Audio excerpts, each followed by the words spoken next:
Matasuna.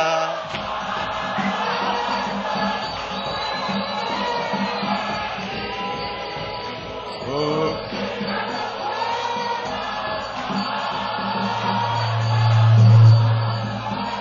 Thank you very much. Thank you very much.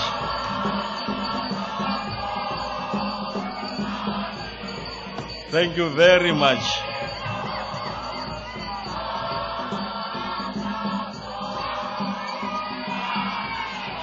Thank you very much. What a glorious morning. What a glorious morning. The heavens are with us. Pula. Pula. Kgotso Modimo be le lena. We are happy today to be together. Madam Speaker of Council, the Honorable Acting Premier of Gauteng, members of the Executive Committee of Gauteng Province, members of the Gauteng Provincial Legislature, executive mayors present, ambassadors and high commissioners, the Chief of the South African National Defence Force, representatives of Chapter 9 institutions, the Chief Whip of Council, the Leader of Executive Business, members of the Mayoral Committee, fellow councillors, traditional leaders, leaders of faith-based organizations, distinguished guests, distinguished leadership of our academic centers of excellence, leaders of the business community and civil society, city manager and senior managers present, members of the media, comrades and friends, fellow residents of the capital. Madam Speaker, let me indicate from the onset that as part of my own opening salvo, just to warn you that our achievements for the term are too numerous to enlist. And I want to, yes.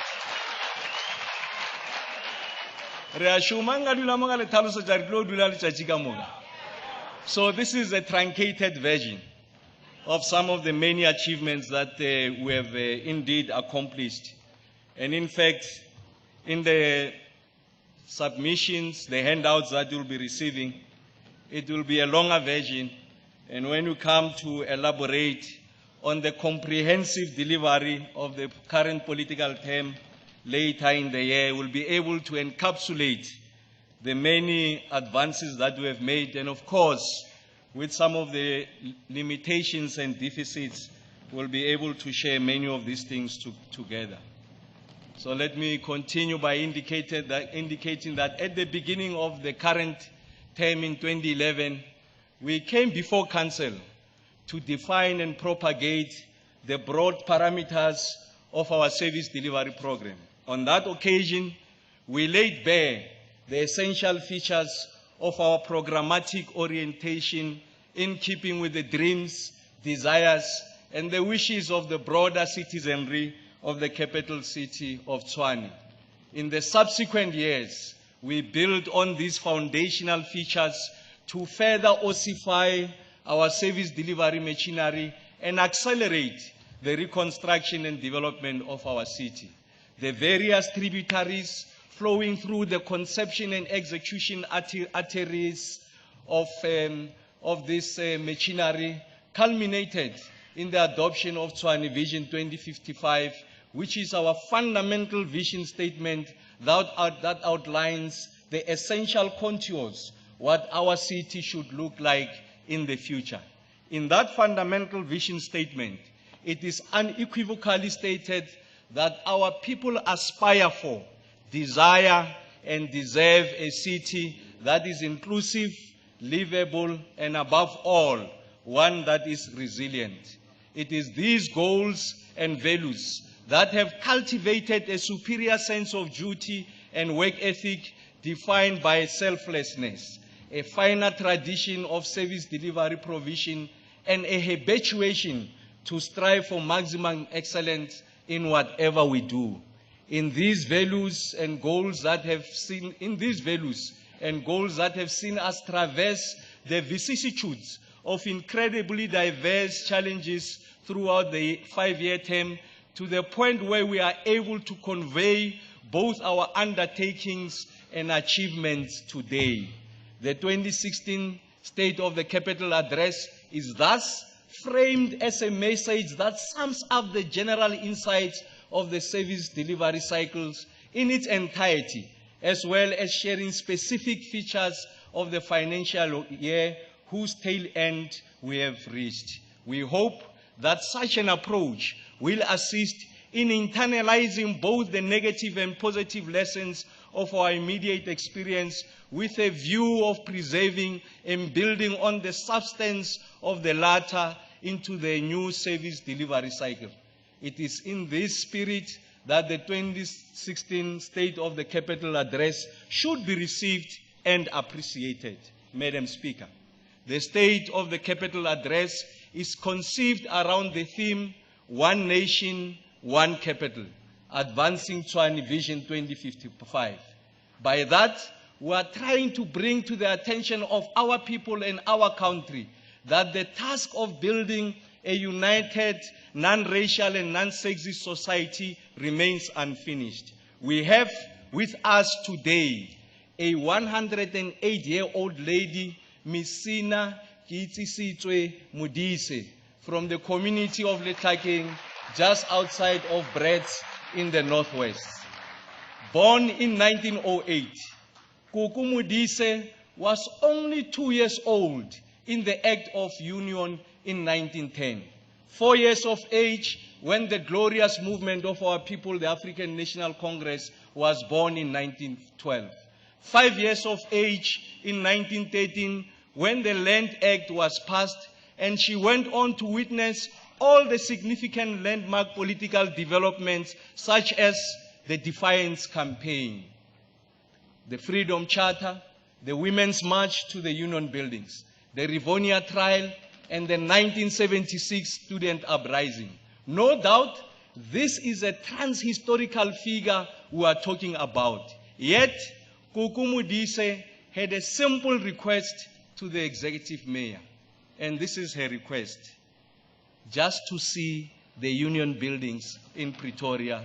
Kuku Modise, le amogetšwe le ka ema kganyo ya o lena ya o bona Union Building, re tlo le iša le bone Union Building mo go ditše mmušo wa thato ka bontši bja batho. A šule Kuku Modise, re a le leboga. Ala.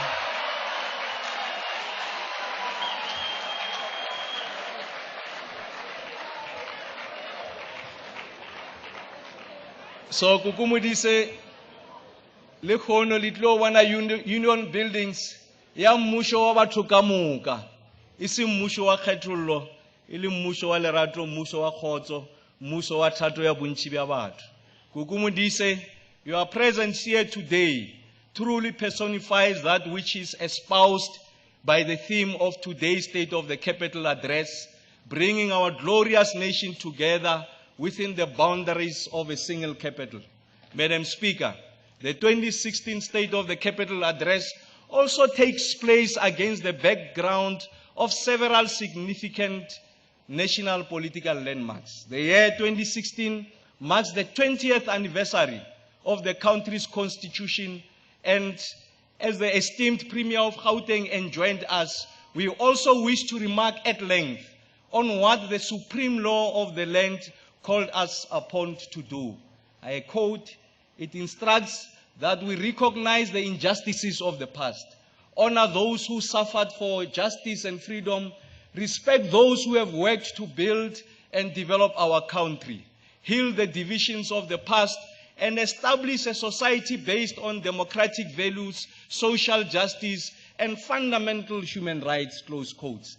The Constitution also aptly defines what the characteristic occupation of governing institutions should be when enjoining us to, I quote, improve the quality of life of all citizens and free the potential of each person and build a united and democratic South Africa able to take its rightful place as a sovereign state in the family of nations, close quotes. Surely 20 uninterrupted years of concerted efforts to build a united, non-racial, and non-sexist society based on equality, social justice, and respect for fundamental human rights is enough to warrant tangible progress on the realization of these noble values.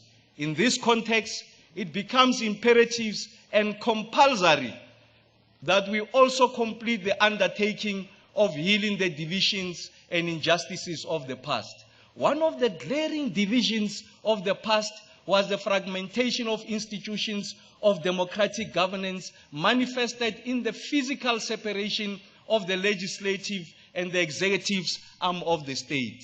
This outcome is itself the result of a political process in which the majority of our people were excluded. The legislative and executive arms were separated in the context of settling stakes of various political camps within the white population. And to paraphrase the Honorable Premier of Gauteng, nothing serves as a permanent reminder of our colonial and apartheid past than the extant reality of two capital cities. It constitutes an ever-present reminder of that morally reprehensible past, the morally reprehensible past to which our Constitution committed us to invalidate.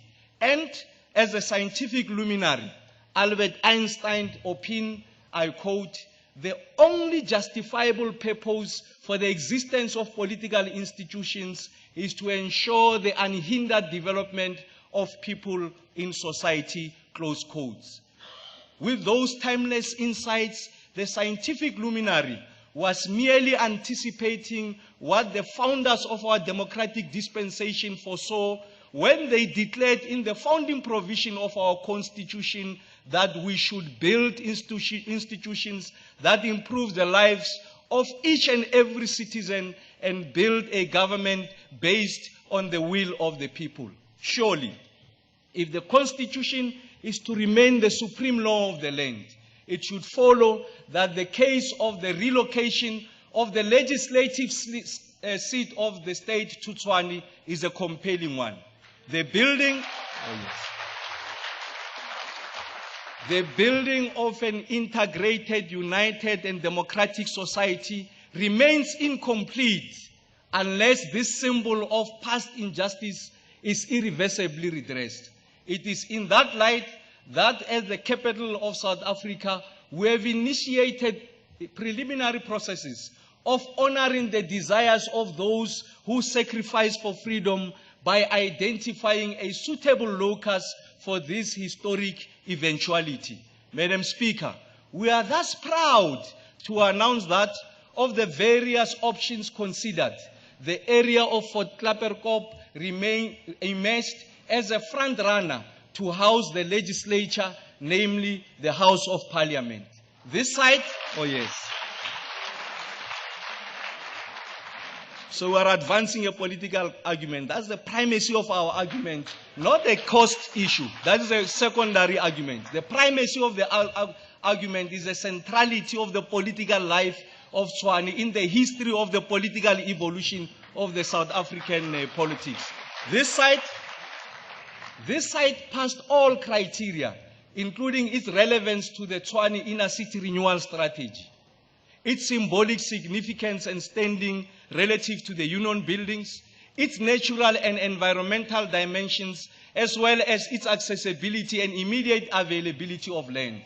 The location of Parliament at Fort Klerksdorp, as we are suggesting, will mean that the legislature will provide great visual linkages to the union buildings due to its elevation. The site provides superb access to the inner city, the OR Tambo International Airport, and the union buildings through a network of roads that includes the R21, N4, and the Gautrain rail network. The fact that the land on which Fort Klerksdorp is situated falls under the ownership of the city of Tshwane renders this an immediate reality. Madam Speaker, the significance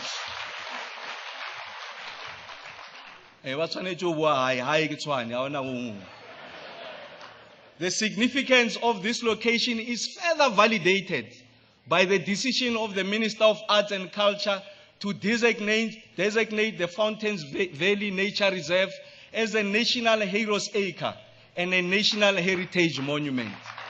Above all else, the location of Parliament at Fort Cllr Kgosientso connects the trilogy of significant monuments in the form of Union Buildings, the National Heroes Acre at Fountains Valley, and the informal cultural capital, the Freedom Park, where we find ourselves today. It is our hope that one day we could, in addition to making it possible for Kukumudise to see the Union Building, to also see the close proximity, a place where her elected representatives gather to cogitate on our common legislative affairs as a country.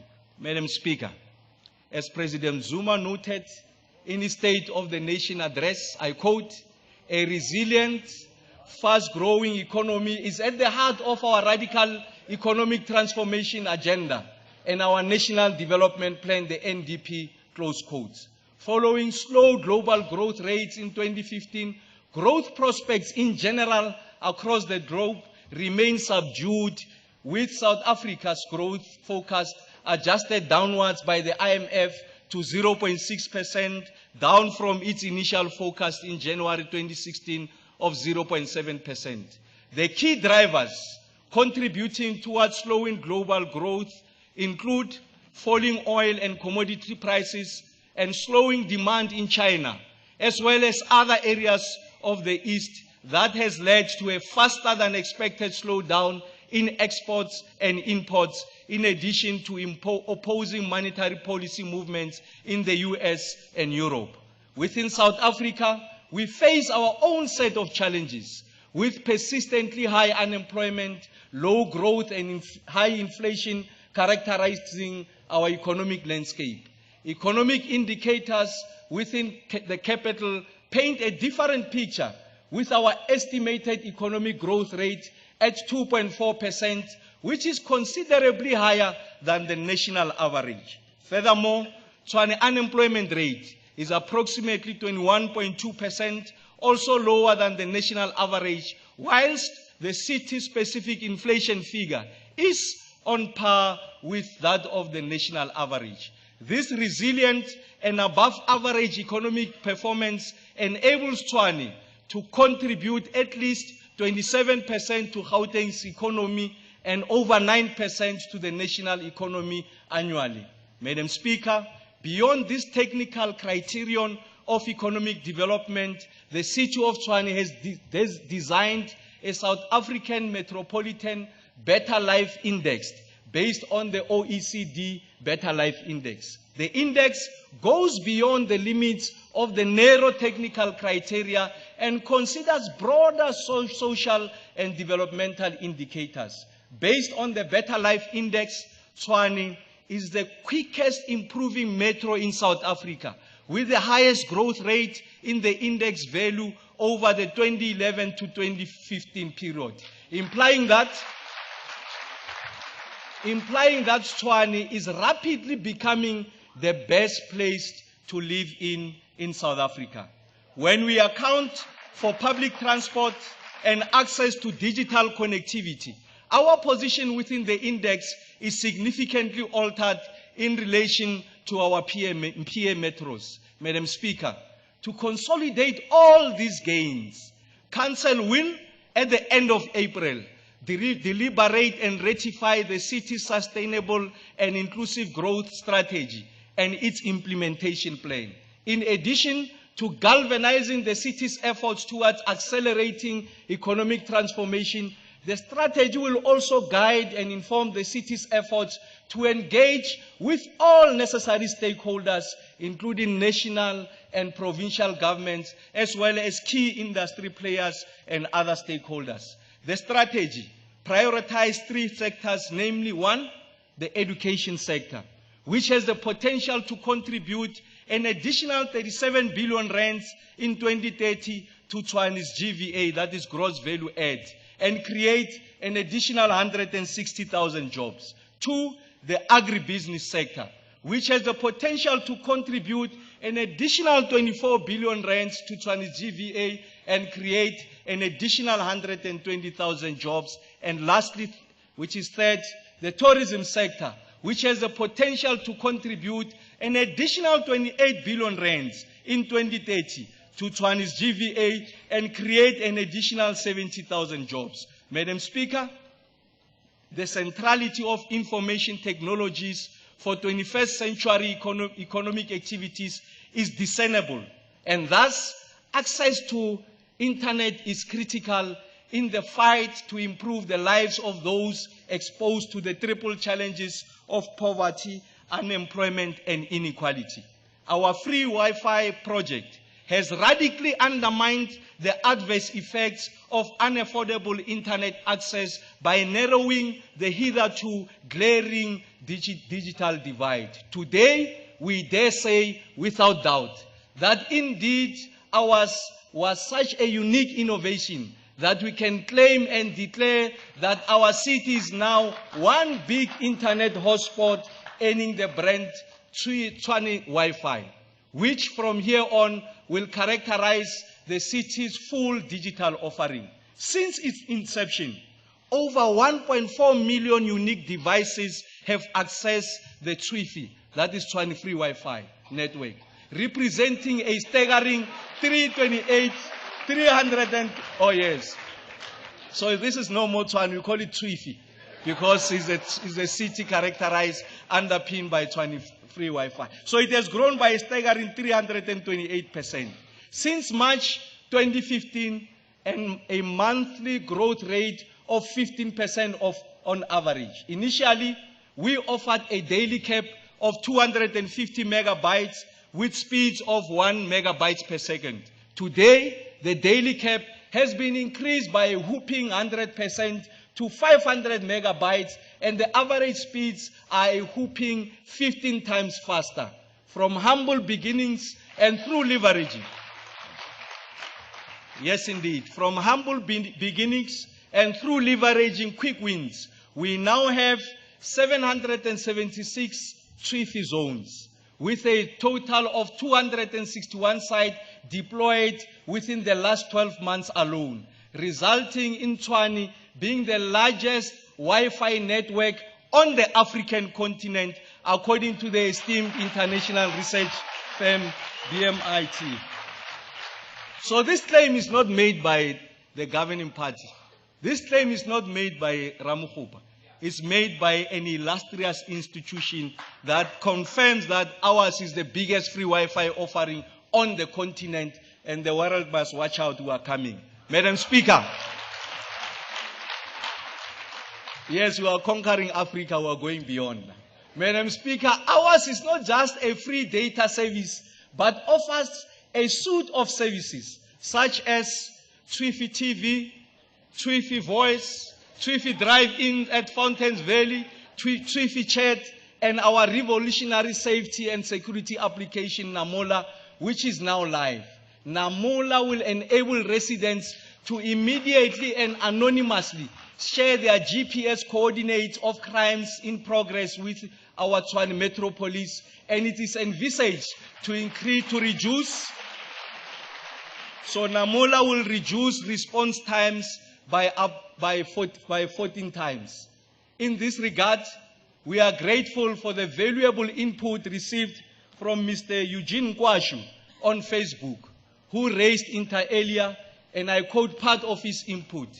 Another area is capacitating Metro Police with matching fleet and tools of trade to equal the capital police, close quotes. Mr. Nkwashu, we wish to confirm that we will continue towards improving the capacity of our dedicated men and women at the TMPD to ensure the safety and security of citizens in the capital city. In addition to our many accolades in service delivery, the globe has recognized the economic and social significance of Twifi project. These include accolades from the UN Habitat for an outstanding contribution towards improving the livability of cities, and the recent AfriCom Conference Award for the best connectivity solution for Africa and the best application for Africa in relation to free Wi-Fi voice mobile application,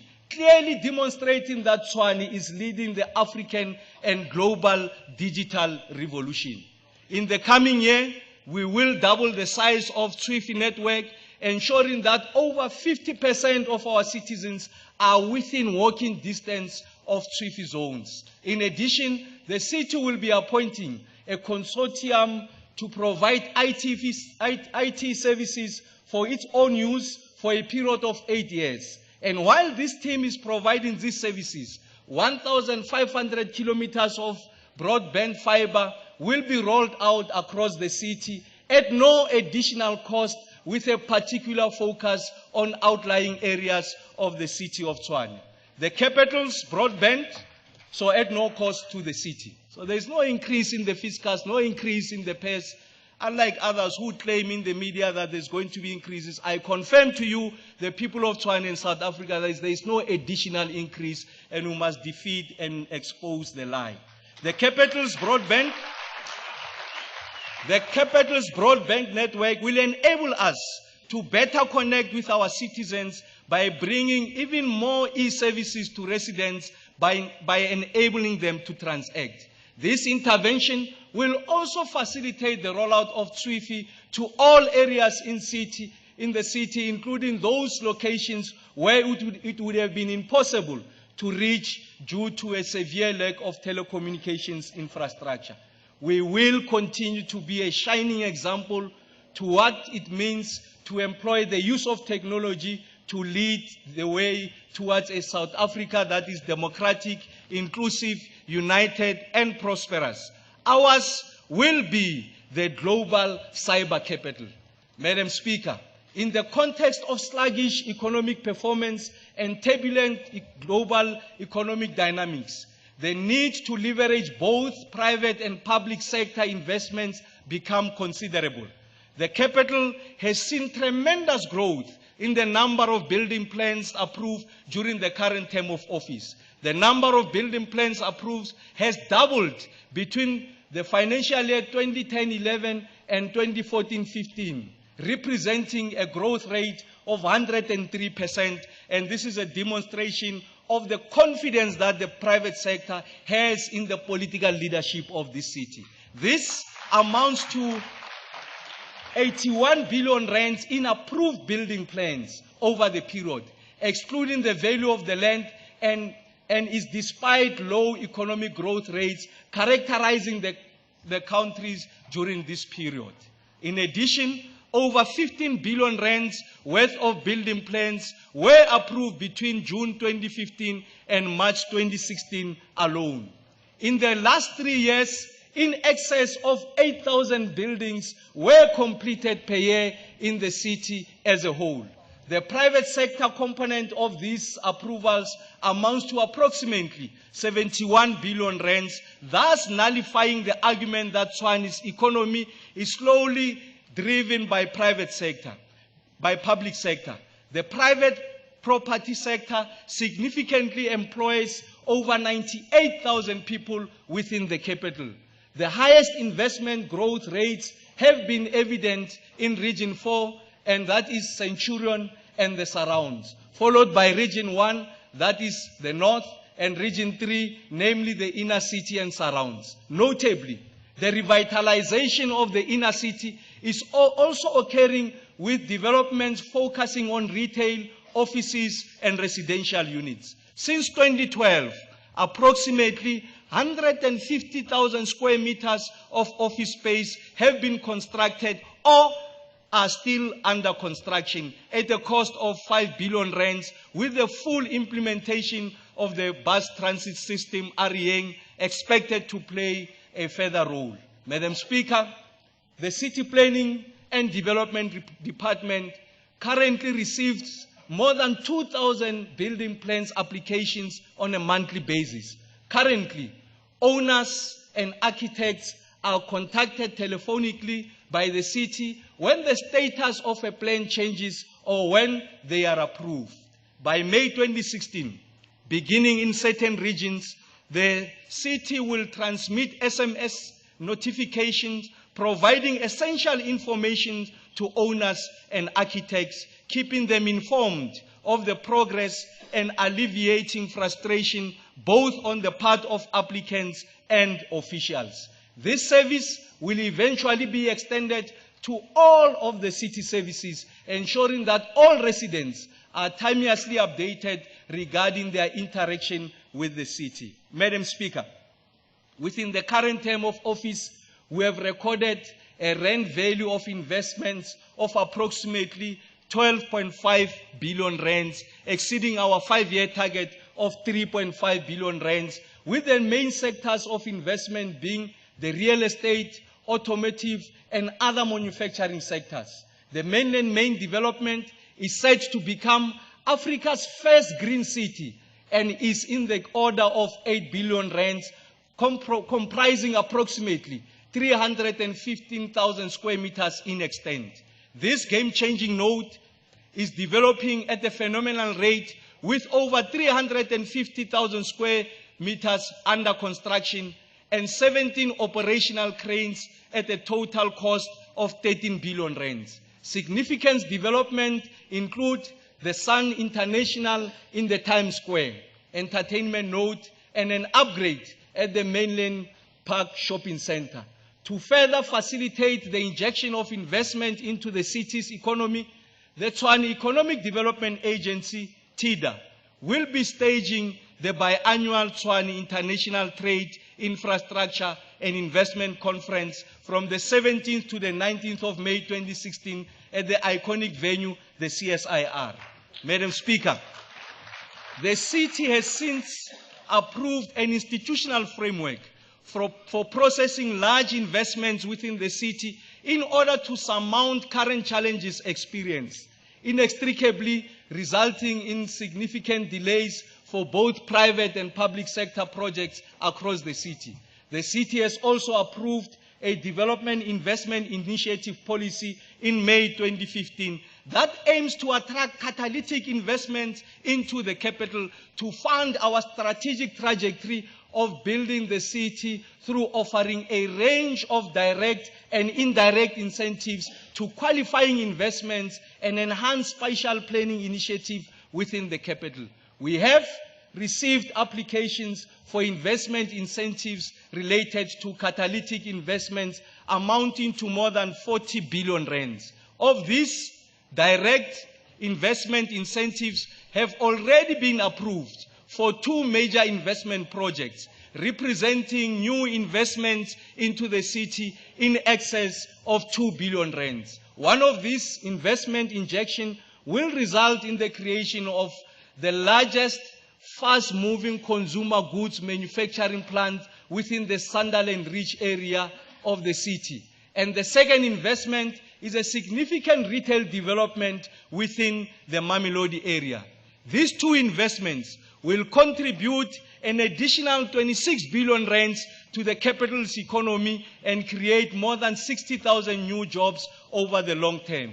In addition, we are busy with the creation of special purpose vehicles to facilitate investments within the city to the tune of 54 billion rand, which include the Upland Hazeldean development. Madam Speaker, the role of the automotive industry is notable, as the transport industry in Tshwane grew from 23.9 billion rands in 2010 to 28.9 billion rands in 2015, thereby accounting for approximately 12% of Tshwane's economy and growing at an average of 3.9% per annum. The transport sector also accounts for 6% of Tshwane's total employment and 9% of the national transport employment. Further highlighting the importance of the sector is the fact that Tshwane accounted for approximately 41% of the automotive industry's exports in 2010, and this has increased to 50% in 2014. The motor manufacturers' dedication to furthering their business is evident. In November of 2015, the BMW Group reaffirmed its long-term commitments to South Africa by announcing that it will invest a total of 6 billion rands at its Roslyn plant in Tshwane. This investment, which is one of the largest in the local automotive industry, will enable Roslyn plant to produce the next generation of BMW X3 that will be sold locally and exported to various countries across the globe. Aptly informed by the demand for new vehicles on the continent, Nissan South Africa has announced its plans to increase production of its new model bakkie at its Roslyn plant in Tshwane, which will see potential production rising to 80,000 by 2018. In addition, the Ford Motor Company will invest 2.5 billion rands in its Silverton plant to commence production of the Everest SUV, which is envisaged to create an additional 1,200 jobs. Madam Speaker, this is a confirmation that the private sector has on the political leadership of this city. As such, the city is currently engaged in the process of establishing the Tshwane Automotive City in Roslyn, which includes purchasing of land parcels to the value of 188 million rand. This development will take the form of a long-term partnership between the AIDC, the Tshwane's Economic Development Agency, that is TIDA, and the city of Tshwane, and is aimed at establishing a second automotive city within the African continent. Within the advanced manufacturing space, we have previously announced the local conceptualization and production of Cllr fixed fighter wing aircraft by the Paramount Group at the Wonderboom Airport, which will act as its global manufacturing base through the city entering into a long-term lease with the group. We are proud to announce that the first aircraft will be ready before the end of August 2017. Madam Speaker, access to and the availability of land to facilitate economic activity and unlock social development remains indispensable. Through the land release strategy commencing in earnest during the course of the next financial year, the city will proactively make available portions of land for business development, particularly in our townships, both to advance black economic empowerment and revitalize the township economy. So it's not a politically neutral intervention. It's aimed at propping up the contribution of black business to the totality of the economy of the city. This program, coupled with the retro program, which seeks to grant property ownership rights to black business that had operated in townships for many years on a lease basis, will restore the dignity of township entrepreneurs and catapult them into being serious players in the business community by granting them a capital asset that can be utilized as collateral to advance their business interests, and this will remain to be an ongoing initiative of the city. Madam Speaker, with respect to dynamics of our future energy needs, the McKinsey Global Institute indicates that once the Medupi and Kusile power stations come online, another power gap will emerge in the country by 2025. And other studies indicate that by 2025, South Africa will, in all probability, experience near physical water shortages. It is imperative that we respond to these considerations, particularly at the local government level, as this is the area wherein these interruptions will play out the most. In this regard, as communicated previously, the refurbishment of the city's power stations has the potential to generate almost 1 gigawatt of power.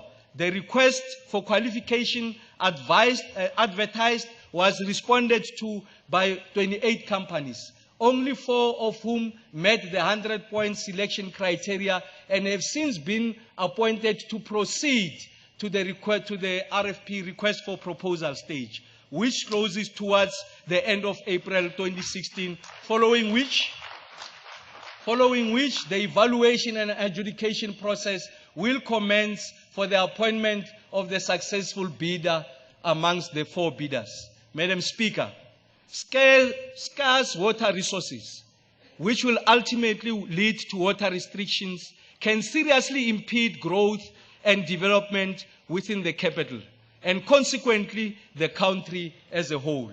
The National Department of Water and Sanitation is supporting all identified initiatives to reduce dependencies on the Vaal River system, such as that of water conservation and reuse and optimization of local water sources. In this regard, the city has completed a water resource master plan, which indicates that the Rio de Plata and Rietvlei water purification plants can be extended to provide an additional 200 megaliters of water per day. Further demonstrating the significance of this expansion, it is useful to know that the city currently uses, on average, about 960 megaliters of water on a daily basis.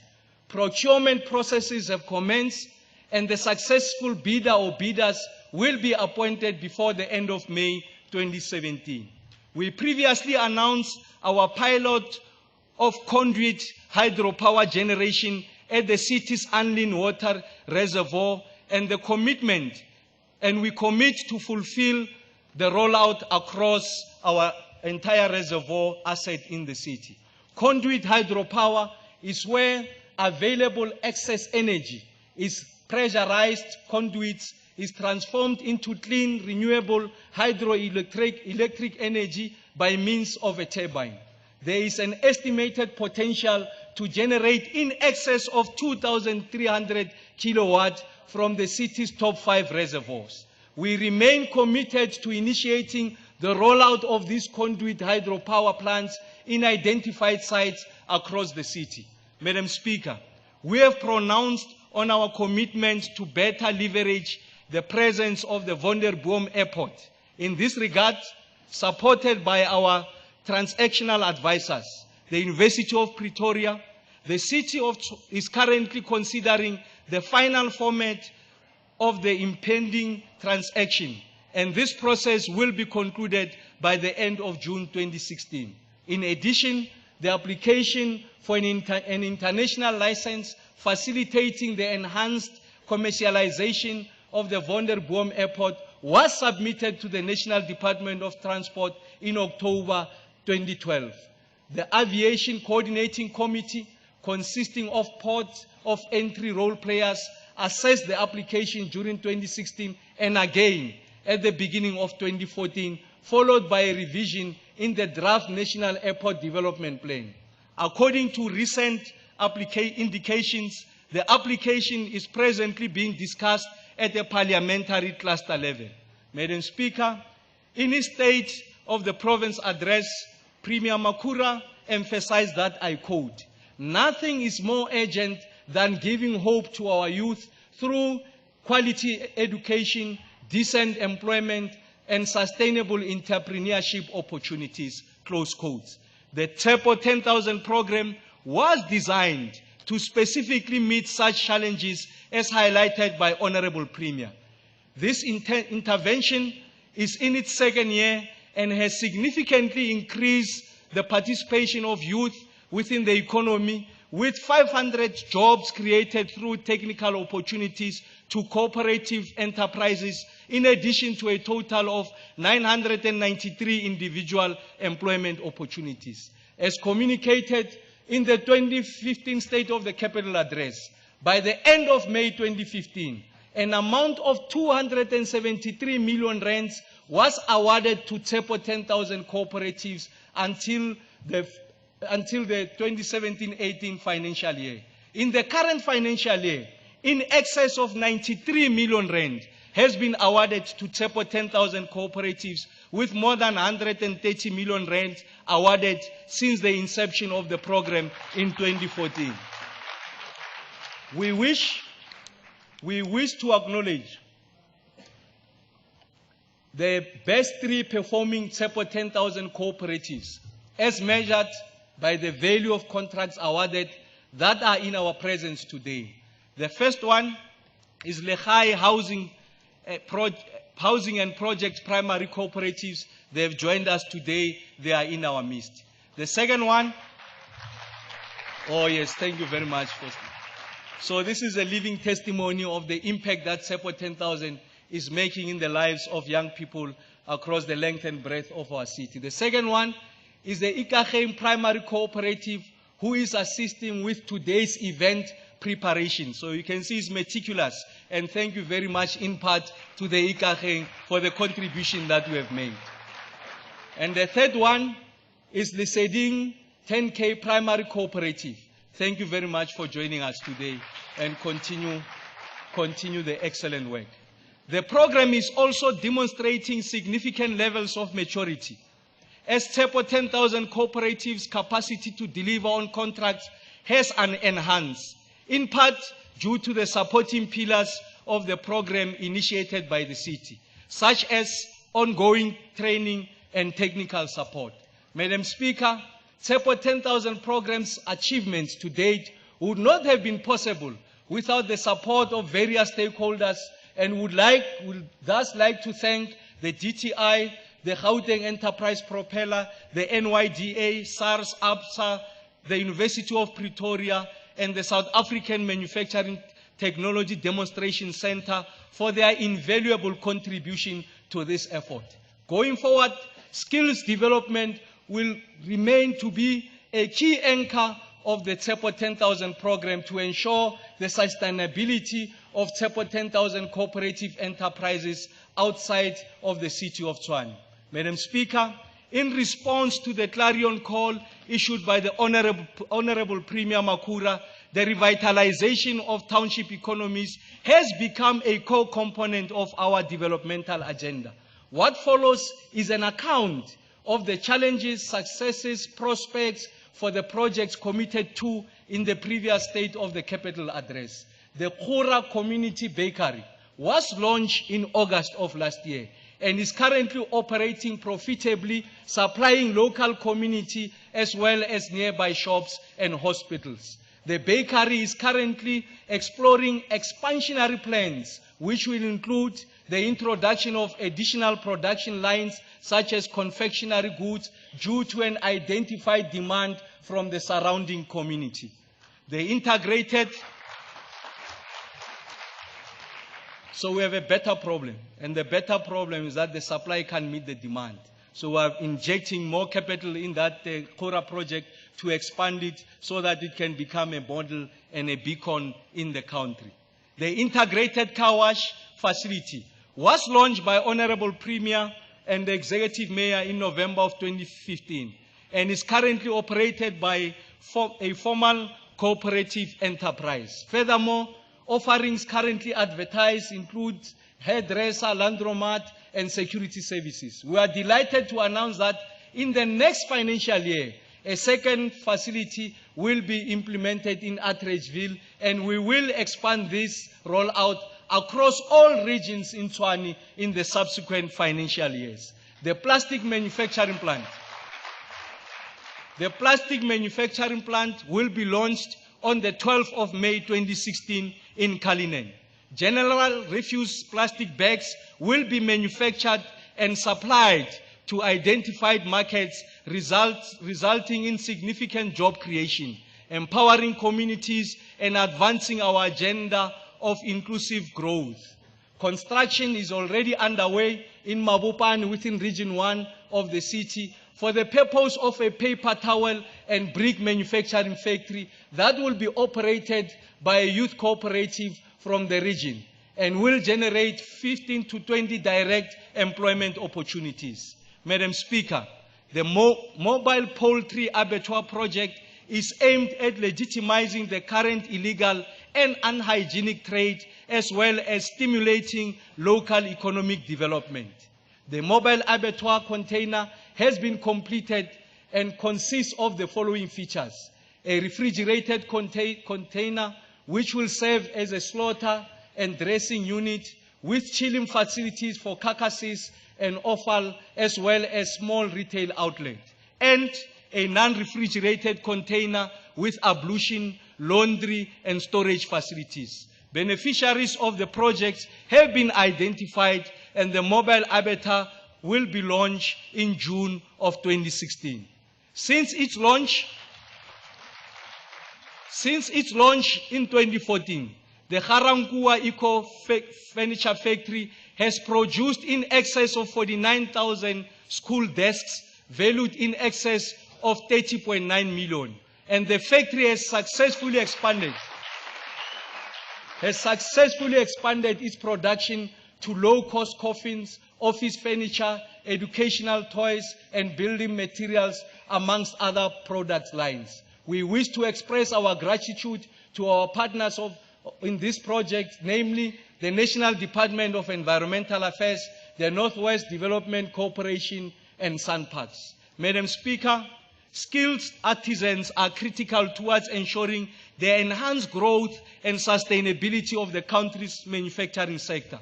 Our partnership with the National Tool Initiative Program to establish the Tshwane Tooling Academy, aimed at training local youth in tool making and mechanical operations, is bearing fruit, with 24 Tshwane youth graduating from the academy in 2015 and 78 doing so this year. We wish to congratulate Hilton Mutwa, who is with us today, on his achievement as the top student achiever within Tshwane and the third overall within the country. So Hilton, congratulations, and thank you very much. Thank you very much, Mchana, for joining us. I always say, in the city of Tshwane, we don't only ignite excellence, we must habituate it. It must become second nature, that those amongst us who are at the pinnacle of their application must be celebrated, and congratulations. So well done, Hilton, on your endeavors. We have also, in collaboration with Samsung, Mesita, and the Tshwane North TVET College, established the Tshwane Engineering Academy in Hammanskraal, which will initially focus on training young people in refrigeration and air conditioning. In the 2016 calendar year, a total of 16 learners will be trained in various programs. Madam Speaker, in 2011, we committed to ensuring that 25% of our procurement budget empowers our youth, SMMEs, women, and people living with disabilities. Whilst our targets were not enviable in preceding years, we are pleased that since 2015, our actuals indicate a possible and irreversible trend that is in 2014. This number was almost 45%, and the 2016 number currently stands at approximately 2/3 of our total procurement spend, representing an almost 40% improvement since then. We are proud to confirm, true to our commitment made, that over 50% of cooperatives supported were women, and over 52% were young people, thereby exceeding our target by more than 12% for youth beneficiaries. Current incubation programs include the Atteridgeville Construction Incubator, an initiative of the city in collaboration with PPC, the South African Manufacturing Technology Demonstration Center, and the Ga-Rankuwa Automotive Hub, wherein the Ga-Rankuwa Automotive Cooperative that conducts vehicle services and repairs has been allocated work in excess of 1 million rands within the current term of office. 12,306 existing and emerging SMMEs were supported through various initiatives undertaken by the city, in partnership with, amongst others, the University of Pretoria, the Small Enterprise Development Agency, SEDA, and the Department of Trade and Industry, and the Gauteng Enterprise Propeller. Similarly, over the same period, we have also supported 17,601 cooperative enterprises through various programs aimed at capacitating these enterprises across a wide range of support services. Madam Speaker, consistent with the Gauteng Transformation, Modernization, and Reindustrialization Strategy, we have prioritized the resolution of matters pertaining to the revitalization of the Ga-Rankuwa, Babelegi, and Eka industrial parks. Numerous attempts have been made by the Gauteng province and the city of Tshwane to engage our sister provinces of the Northwest and Mpumalanga for the transfer of these industrial parks without significant levels of success. We are engaging the two provinces for a possible partnership in the revitalization and operation of these important industrial nodes. Madam Speaker, in order to advance greater levels of inclusive growth for our communities located within the far east of the capital, we have launched the Tshwane Agropolitan City, also known as the Tshwane Food and Energy Center, which is a self-sustainable project in terms of food production and renewable energy generation. I must pause to indicate here that this is one of its kind across the African continent. And we are very much confident that it's going to grow in leaps and bounds and will be able to demonstrate to the rest of the country that indeed you can be able to construct a village that is off the grid, that is self-sustainable, and create enough access to provide to commercial markets and end consumers, thereby creating new avenues of wealth. This intervention will go a long way in ensuring improved levels of food security within the city. High-value crops are produced and packaged by a total of 25 households in the form of cooperatives, and renewable energy is generated by a solar and biogas plant, the latter of which is fed by chicken droppings and sorghum. As part of strengthening this initiative and aligned to the Capital's Sustainable and Inclusive Growth Plan, TIDA has conceptualized and designed the development of an agro-processing hub.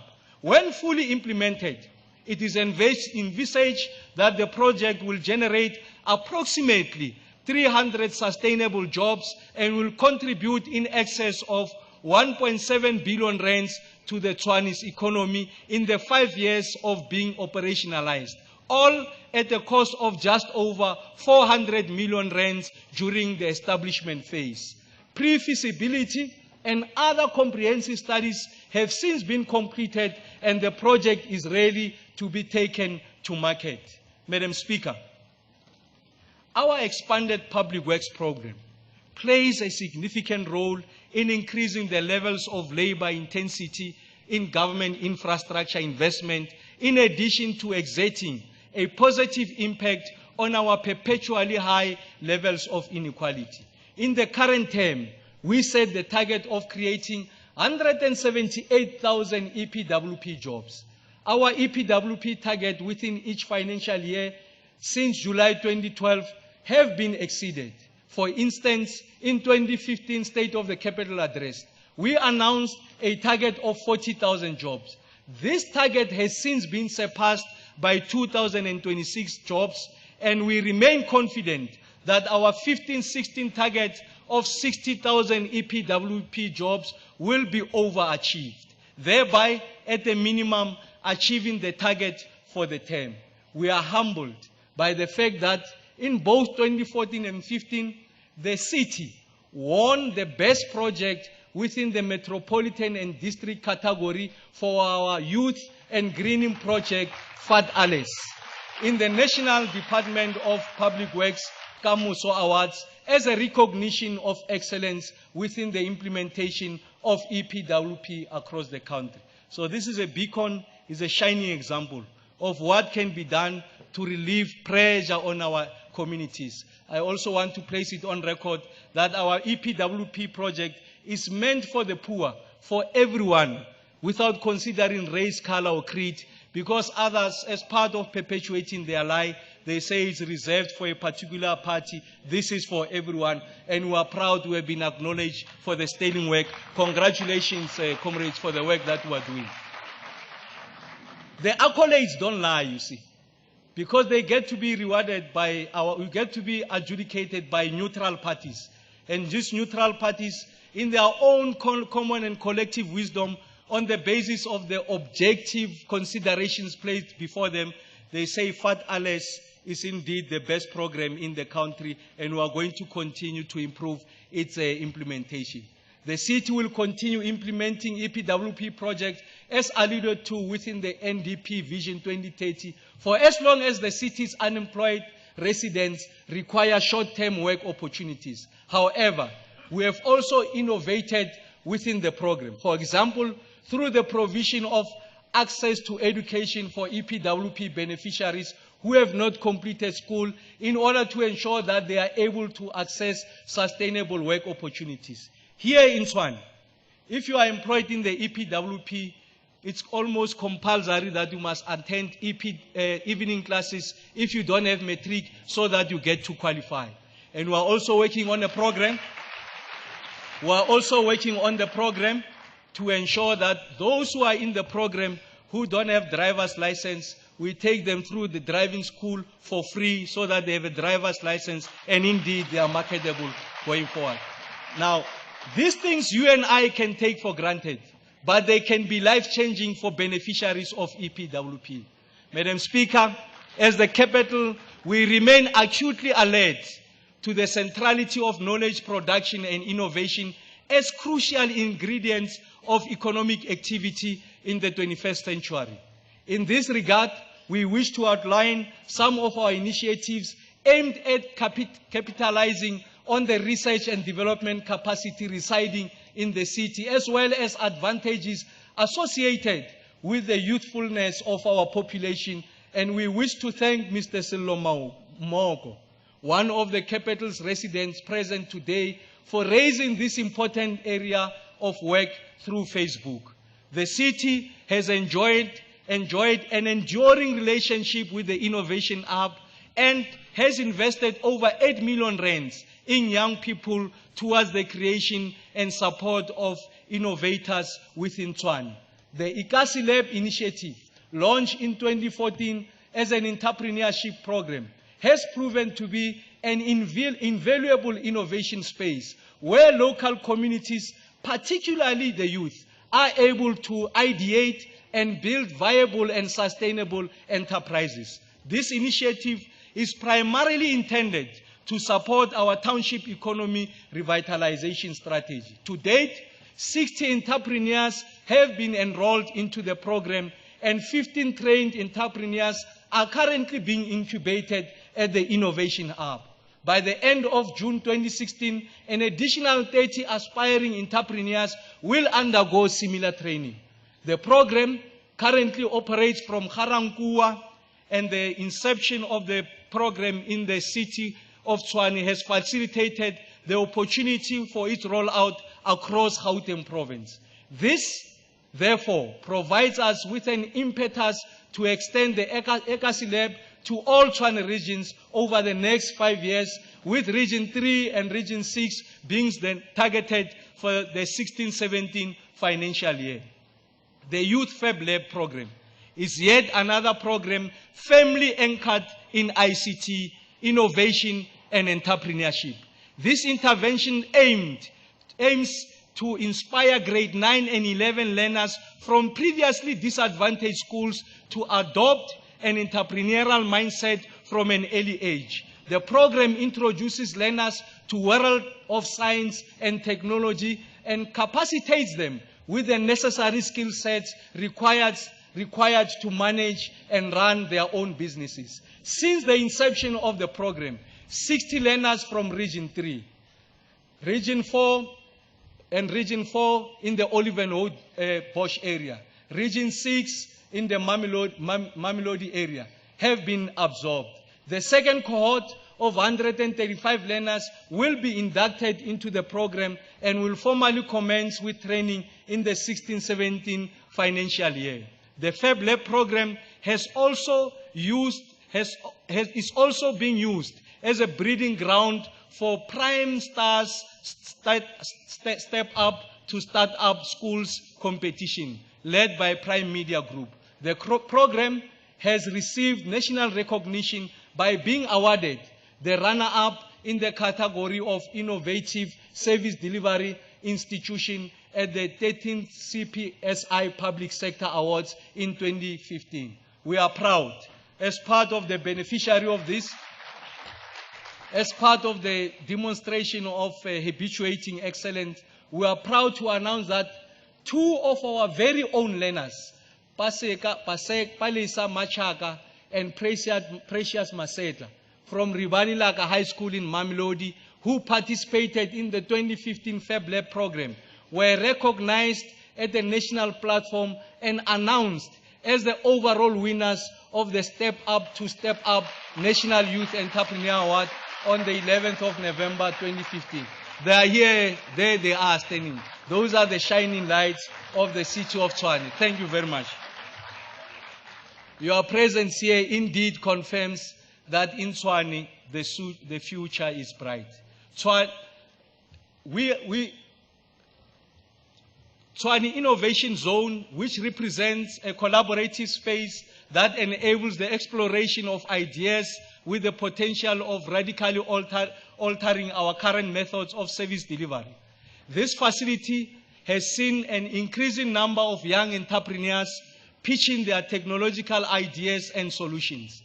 Our vision for an Innovopolis, that is a metropolitan area that is innovating, a sustainable knowledge city driving the economy, cannot be complete without the city investing in physical infrastructure that will bring together the creators and implementers of ideas.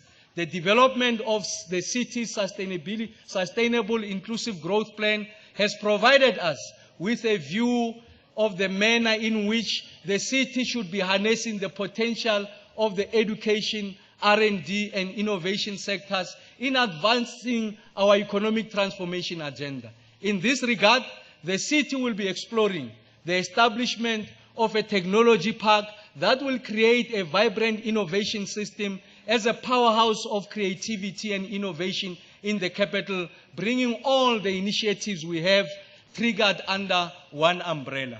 We envisage that this facility will benefit from the synergies represented by various partners such as academia, business, youth organization, and funders alike to boost the creation of technology entrepreneurs in our city. Madam Speaker, in an effort to support our colleagues at the Department of Basic Education, due to the significant role played by education, Tshwane is making available educational applications in Setswana, Sesotho, isiZulu, isiXhosa on Twifi network. Initially, these applications focus on early childhood development, literacy, and numeracy skills for our youth, further supporting our belief in education to propel inclusive growth in the city. We established the Tshwane Informal Traders Bursary Fund on the 20th of August 2015 at the Power FM radio station's offices, an intervention that is the first of its kind within the country. The launching of this bursary fund is aimed at confronting the plight faced by the children and dependents of informal traders within the city of Tshwane.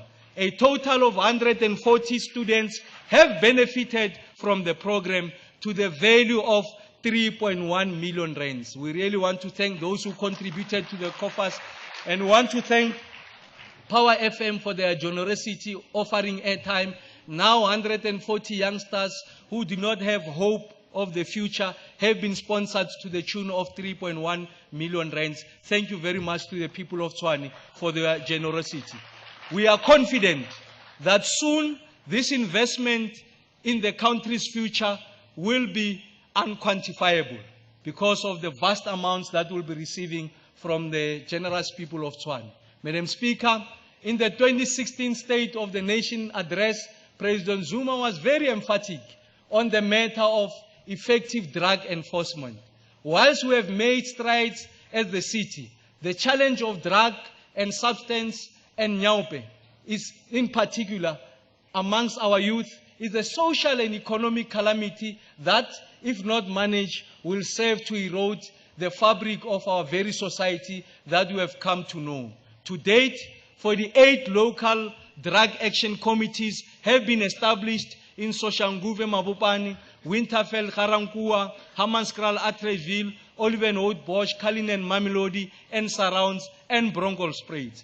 The new anti-drug and substance awareness campaign called Tswada, which means leave it or stop it, is aimed at restoring.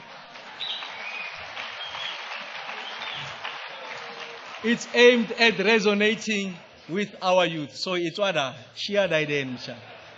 Yeah. It's not cool to do drugs.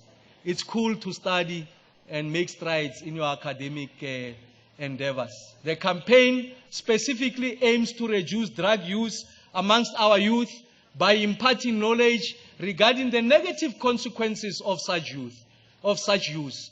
Through the campaign, we will roll out various regional activities aimed at preoccupying the lives of the vulnerable youth on a regular basis. We will also develop community-based rehabilitation centers in partnership with the various NGOs, and in this regard, we are currently evaluating proposals received from 43 NGOs for partnership and support, a process that will be concluded by the end of May 2016.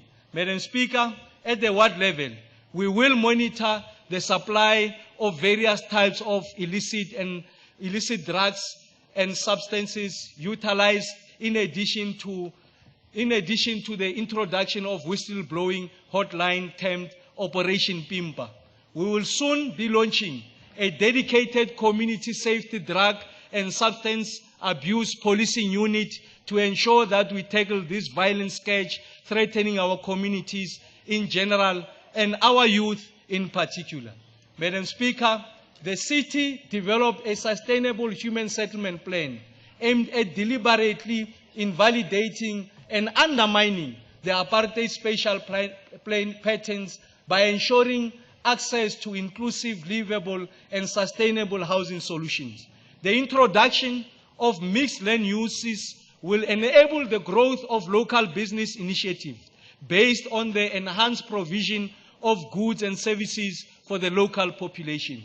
This will subsequently stimulate job creation, thus ultimately contributing towards the realization of inclusive growth. Similarly, well-planned open spaces and parks in residential areas will serve as places of socialization and the promotion of social cohesion. Mr. Nkwashu also correctly and ably raised the fact that gaps remains within the area of social cohesion, and we remain confident that some of the initiatives outlined throughout today's address will pave the way for the capital to lead by example. In order to foster social cohesion and undermine the effects of, amongst others, the Native Land Act and the Group Areas Act, the city continued to donate land parcels to faith-based organizations. We have thus far donated over 170 parcels of land measuring in excess of 861,000 square meters to the religious community as an important stakeholder in the fight against moral degeneration, drug and substance abuse, crime and corruption. In pursuit of these ideals, we have recently approved the donation of over 10,000 square meters valued at 2.9 million rands to the Tshwane Islamic Center Trust in Valhalla. At the occasion of the signing of the deed of donation with the beneficiaries, a handful of racially motivated individuals sought to disrupt the event by demonstrating outside of the venue and interrupting proceedings with the express intent of keeping Valhalla free of members of the Indian community in general and Muslims in particular. The democratic project and our drive towards spatial justice enjoins us to ensure that no space within the city boundaries is designated a racially exclusive enclave for any particular race group.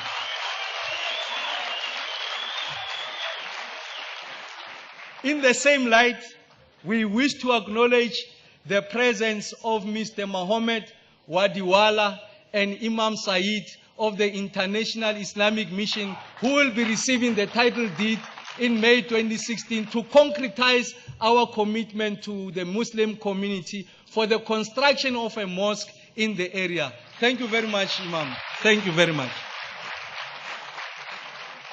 On the occasion of our meeting with the Islamic community to communicate the decision of Council, we also shared with them who is opposed to this project. And we are sharing with the rest of the world who is opposed to this transformation agenda. And I want to say to you that that agenda will be defeated. We have also donated several land portions to the Zion Christian Church, that is the ZCC, and we will be finalizing donations to the St. Eninas ZCC, the International Pentecostal Holiness MMC Masango.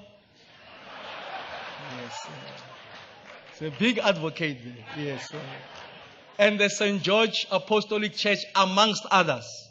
We have also contributed to traditional African churches.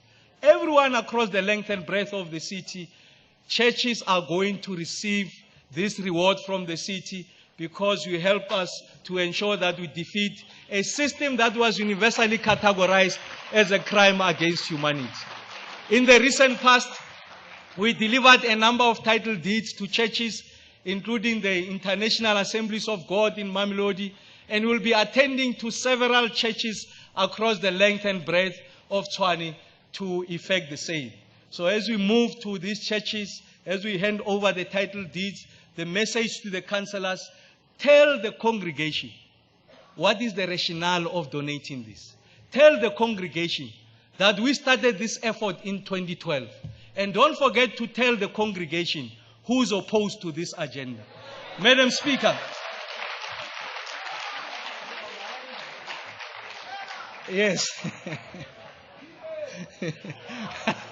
Madam Speaker, various parcels of land have been identified to accommodate the housing backlogs in the city, which is approximately 156,000 informal structures across the 178 informal settlements.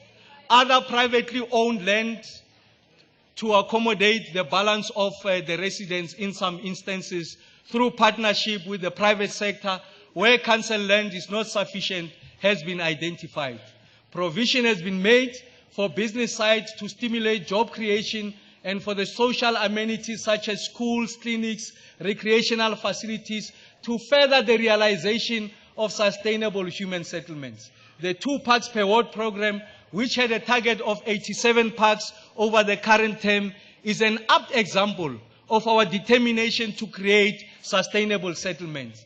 By the end of June 2016, the city would have exceeded this target as more than 90 parks would have been developed at an investment of 167 million rands in the previously disadvantaged areas and 1,305 jobs created through the program. In addition, the benefits of these programs are not limited to access to recreational facilities, as the program has contributed towards removing some of the worst eyesores of illegal dumping areas within the city by converting them into aesthetically pleasing community-owned amenities. Madam Speaker, to date, the intervention of Reaga Tshwane, which means we are building Tshwane, has served as an important model within the housing landscape of the African continent towards expediting the restoration of dignity for the poorest and most socially vulnerable groups within our society by proclaiming townships and transferring the ownership of stands to respective beneficiaries. In the 3 years since the inception, we have formalized 62 townships and proclaimed 13 townships, thus impacting in excess of 20,000 families per annum. We have also relocated, very important program, that restores the dignity of our people. We have also relocated approximately 11,202 families from unsuitable living conditions to permanent stands, and we are in the process of relocating a further 2,399 families across various parts of the city. Phase 2 of the program has started with the installation of waterborne sanitation and electricity. And in some areas, the construction of fully tiled ablution facility with solar lighting and washing lines. This intervention will exert an impact on approximately 5,000 families. Most importantly, all these activities are firmly undertaken within the parameters of the National Housing Subsidy Quantum. Furthermore, we have also appointed technical advisors to finalize all outstanding town planning related matters for 9 new townships, which will yield the formalization of more than 9,000 residential areas. Madam Speaker, as part of finding innovative ways of dealing with the formalization of informal settlements and the provision of services, we have, through the Tshwane Town Planning Scheme, declared a number of areas as municipal transitional settlements. This declaration will ensure that with the layout plan, services can be installed and permission to occupy can be provided to each household. This further enables the issuing of municipal accounts to a household for the usage of municipal services. Madam Speaker, in further revolutionizing the South African housing solution landscape, the city will soon be showcasing an alternative housing building technology, soon to be referred to as the Lighthouse. This is an innovative house that is green, highly affordable, and of high quality. It is designed to replace shacks in the informal settlements, but also has wider application. A major feature of the Lighthouse is that it is fireproof and can address flooding problems in the informal settlements, in addition to possessing thermal acoustic qualities, while meeting all building standards requirements. A pivotal element of this innovation is that it will be made from wood-chipped cement fiberboard, harvested through the Working for Water and Working for Fire programs that clears invasive alien plants in the country. The houses are manufactured off-site and can be erected in approximately 1 week. When the teams are fully capacitated, and we're excited by the fact that the panels will be manufactured at the Eco Furniture Factory in Ga-Rankuwa, thereby supporting youth development, accelerating our Tsepo 10,000 program, and promoting the role of cooperatives and SMMEs within Tshwane. So the pilot is ready. We'll be launching it before the end of May to demonstrate to the country that with the same amount of money that we are using to build the conventional RDP, we can build twice as many houses, but much bigger, aesthetically pleasing, and with all those characteristics, so we're able to stretch the rent and we're able to build more and faster. Madam Speaker, outside the gains made within Reaga Tshwane housing programs, between July 2011 and March 2016, 24,173 houses were transferred to owners and 21,299 title deeds were issued. However, there are currently over 6,000 uncollected title deeds within the city, representing a major challenge for beneficiaries in the city. As such, using our Trifi network, we have made available a platform called eBoza, whereby citizens can search for their title deeds by name or by suburb. As indicated in the 2014 State of the Capital Address, we have moved away from hostels to family units. In this regard, 348 community residential units have been developed. Going forward, 100 units will be constructed per year over the next IDP cycle, which includes the development of bachelor units to cater for the needs of our diverse population. Madam Speaker, the Department of Military Veterans developed an initiative to house military veterans in 2013, which was effected through the MOU entered into between the Department of Human Settlements and the Department of Military Veterans. The city, since 2011, has allocated 66 low-cost houses to our military veterans. Construction, yes, an important constituency of our society. Brave men and women who took arms against the might of the apartheid regime, prepared to pay the ultimate price. So a democratic government must cater for their needs, and we are very humbled by it.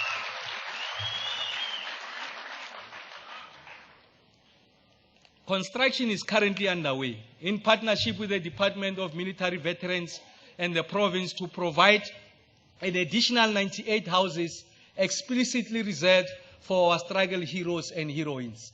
Madam Speaker, aligned to our efforts of integrated development, an allocation of 30 million rands for technical assistance and 700 million rands over a 10-year period was granted by the National Treasury for the Tsosoloso Township Renewal Program.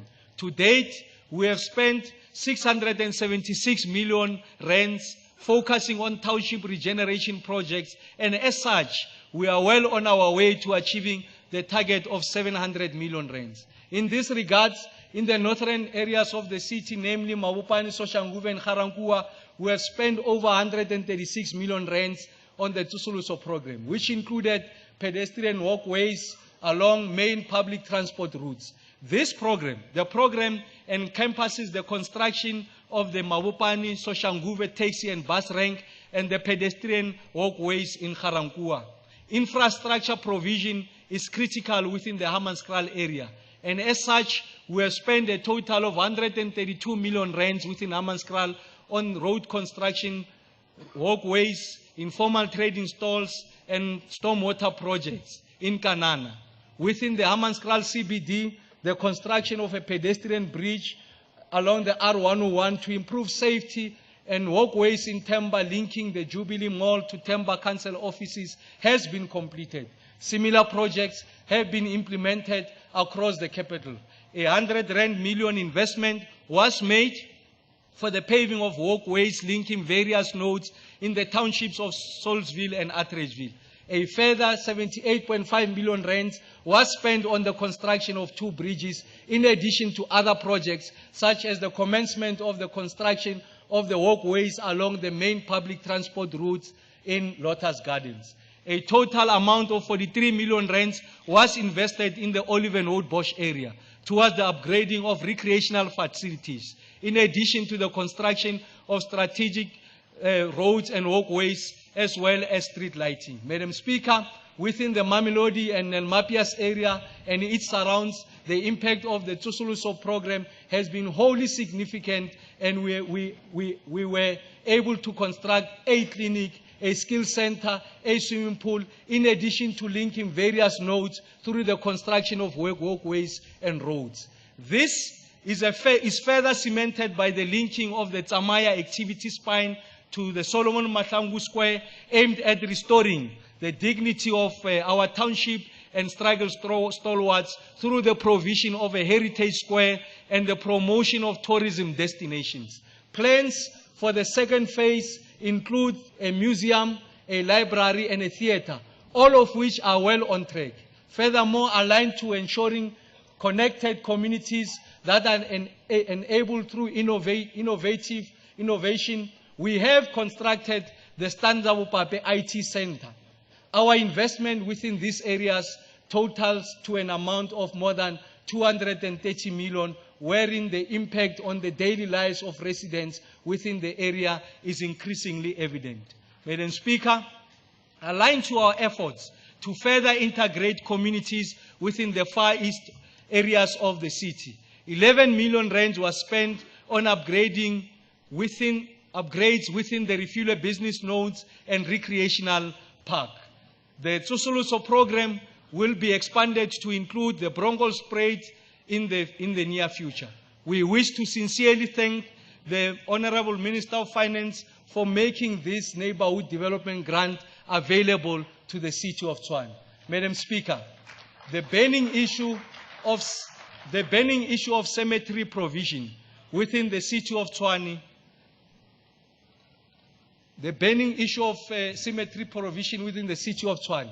and also urbanization has led to the creation of mutually reinforcing challenges on dwindling land for development and an increasing demand for accessible cemeteries in neighborhoods where the provision of land is a scarce resource. Inexorably, over time, cemeteries will be located further away from user communities. We wish to indicate to our communities residing in the north of the city that the new Cllr Kgosientso and the Tshwane North Cemetery, as well as the extended portion of the Kgosientso Cemetery, are functionally ready for burial. So we are ready to receive those who have left us. Moving forward, the city will continue with its plans for the extension and significantly improve maintenance of some of the existing cemeteries, such as Hidali Cemetery. Madam Speaker, it is important to say the following, that we regret the delay of the development of the cemeteries in some of the areas as a result of disruptions from certain community members who demanded preferential treatment in the procurement of services. We wish to make it abundantly clear that we are unfortunately not prepared to violate the legal procedures and policies that regulate such processes, and hope our communities will continue to support us in the upholding of legitimate and fair practices. Madam Speaker, leveraging development trends within the city over the last 5 years, we have initiated the East Capital Project as a catalyst for revitalizing the Bronkhorstspruit, Cullinan, and Rayton areas. The launch of the Tshwane Food and Energy Center on the 12th of April 2016 concretizes our commitment to the regeneration of the far eastern areas of the capital. Madam Speaker, we have, during the current term of office, reiterated our commitments towards the implementation of various game-changing catalytic investment projects within the city, in addition to pronouncing on a number of new city-led developments aimed at transforming our landscape. Following the announcement of the African Gateway development, the city has embarked on the implementation of the Centurion Infrastructure Master Plan, which was finalized and approved by Council in 2013. This was aimed at ensuring that our infrastructure capacity was ready to deal with the increased pressure that will be created from the new developments. The first phase of the development is underway with construction in progress. Those who have visited Centurion lately, right opposite the Centurion Mall, you have seen that earthworks are currently underway. BCX, which has recently merged with Telkom, will be having its head offices there. So when we talked about catalytic project, we're not fooling our people, we're real, and construction is happening, and indeed we can see project. The main contractor has been appointed, and practical completion for the first phase is still envisaged as 31st May 2017. The Tshwane Inner City Regeneration Strategy, which will make a critical contribution towards the realization of Tshwane Vision 2055, consists of a number of projects that will contribute towards changing the face of the area. To date, detailed plans have been developed for identified precincts within the inner city and its surrounds, which culminated in the implementation of various projects within the capital, such as the Statistics South Africa, just adjacent to where we are, the development, that is the development in Salokop, the Women's Monument at the Lillian Goy Square, and other projects to be implemented are in line with the precinct plans developed as part of our broader inner city intervention, further cementing the importance and innate symbolism of the inner city. We will be concluding a memorandum of understanding with the Department of Defense for the development of offices and residential accommodation within the heart of the capital city. The MOU will coagulate our joint implementation of various catalytic projects aligned to our important commitment of remaking of the capital city, including the improvement of the Schubert Park area. I heard some people were making noises the other day that there's no movement in the inner city regeneration. MMC Ngonyama, we are already constructing social houses there. We are second level, so work is happening in the inner city. Again, we are not only going to expose the lie, we must defeat the lie for what it represents. Madam Speaker, whilst significant progress has been made in the implementation of this initiative, as with many mega developments, challenges are inevitable and require ongoing attention in order to expedite delivery. In this regard, the capital is in the process of entering into an MOU with one of the globe's most foremost public fund managers, the PIC, due to their ability to raise the requisite levels of funding and their track record in the delivery of developments of this magnitude. The MOU with the PIC is envisaged to be signed before the end of June this year, which will assist in creating a structured approach towards the implementation of catalytic interventions, in addition to assisting with the establishment of the City of Tshwane Property Fund in order to leverage alternative resources for economic infrastructure. Let me hasten to add that that property fund, which we envisage to enter with the PIC, is going to be exclusively for black players. Let me repeat, it's not a mistake. We are unashamed about our transformation agenda. The fund is for black players and no one else, so that we are able to entrench their participation in the area. As someone is saying, sis, let me repeat it. The property fund is meant to benefit black players in this space, and we are going to ensure that Remember, the biggest mistake you can commit when you are pursuing a transformation agenda is to be apologetic. We must pursue it unflinchingly. We are going to ensure that it happens as the CCs dissipates. Madam Speaker, rapid population growth is accompanied by an even faster spatial expansion within cities, which may lead to low-density development dominated by individual vehicle transportation. The ultimate goal for the city is to have an integrated multimodal transport service offering that includes complementary elements such as bus rapid transit system, the light rail tram, high-speed rail networks such as Gautrain, and non-motorized forms of transport, giving effect to eco-mobility and connectivity whilst continuing to do the basics. Madam Speaker, the use of a bus rapid transit system, also known as BRT, as a public transport facility ensures levels of efficiency on our road network, with each BRT lane having the capacity to carry up to 6,000 people per hour, as opposed to general traffic lane within the urban area that can carry anything between 1,200 and 1,600 passengers per hour. The Tshwane BRT network, REN, integrates with the rail network at the 5 key railway stations, namely Kopanong, Wonderboom, Pretoria Station, Hartfield, and Deneboom. This provides for a multimodal service integration to the north as well as the east of Tshwane and the CBD.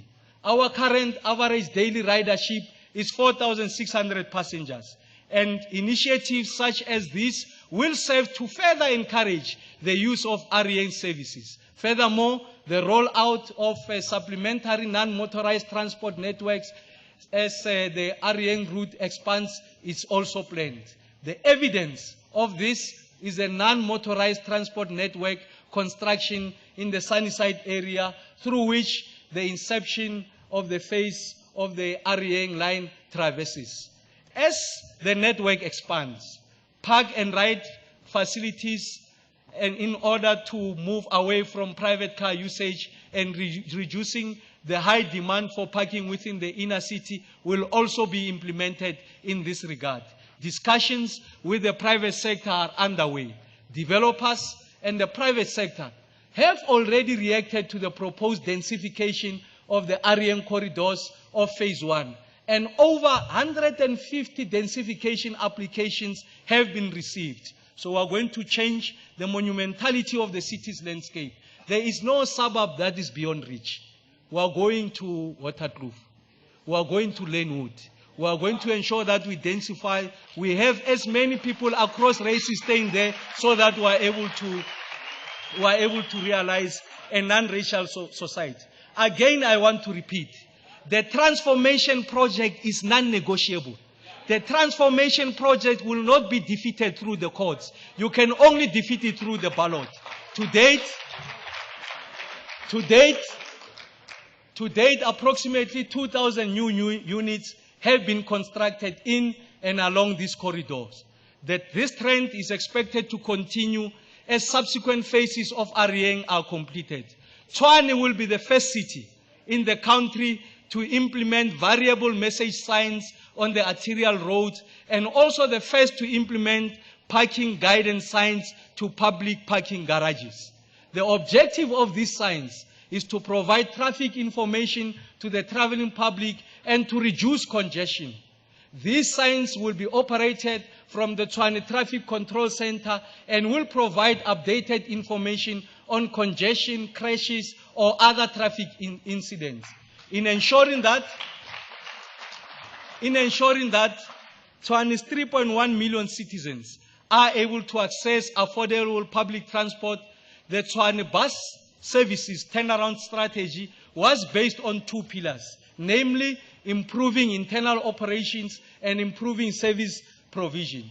The strategy has been fully implemented with the exception of fare collection system, which we have, however, started rolling out. The old fleet of buses have been retired and 168 buses have already been sold on auction. Furthermore, these have been replaced by the procurement of 120 new buses, which contain a full maintenance plan with an integrated fleet and fuel management system installed on all TBS buses. The installation of an automated fare collection system on all TBS buses is close to completion and removes cash from TBS buses, thereby enhancing the efficiency and effectiveness of TBS operations.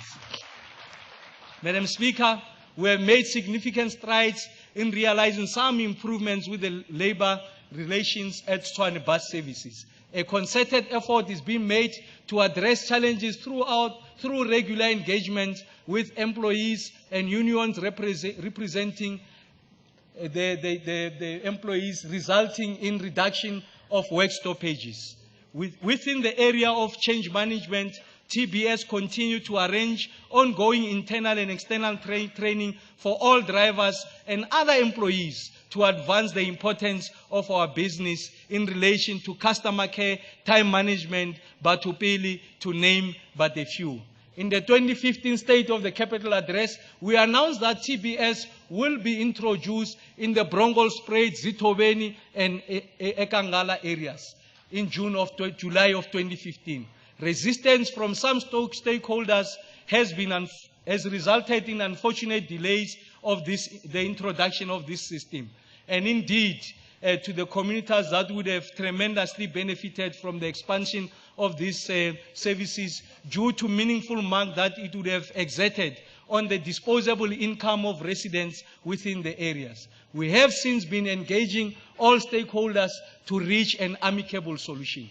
Madam Speaker, on the perspective of the provision of roads, over the current term until the end of March 2016, we have constructed 238.9 kilometers of roads and 276 kilometers of stormwater system. The 2013, 14, and 15 State of the Capital Addresses prioritize the provision of roads in the north of the city. In this regard, 105 kilometers of roads have been constructed within the area over the current term. In addition, projects under construction across areas within the city will yield a further 81.5 kilometers of roads and 53.2 kilometers of stormwater systems in the future. Madam Speaker, in order to complement our current public transport offering for the residents within the capital, we have previously announced our commitment towards exploring the introduction of the light rail tram, and indeed, we confirm that the pre-feasibility was completed in March 2015. the bankable feasibility study will commence upon the city securing the requisite funding, and options are being explored with the DBSA. In this regard, by the end of June 2016, we'll have a definitive position on the way forward.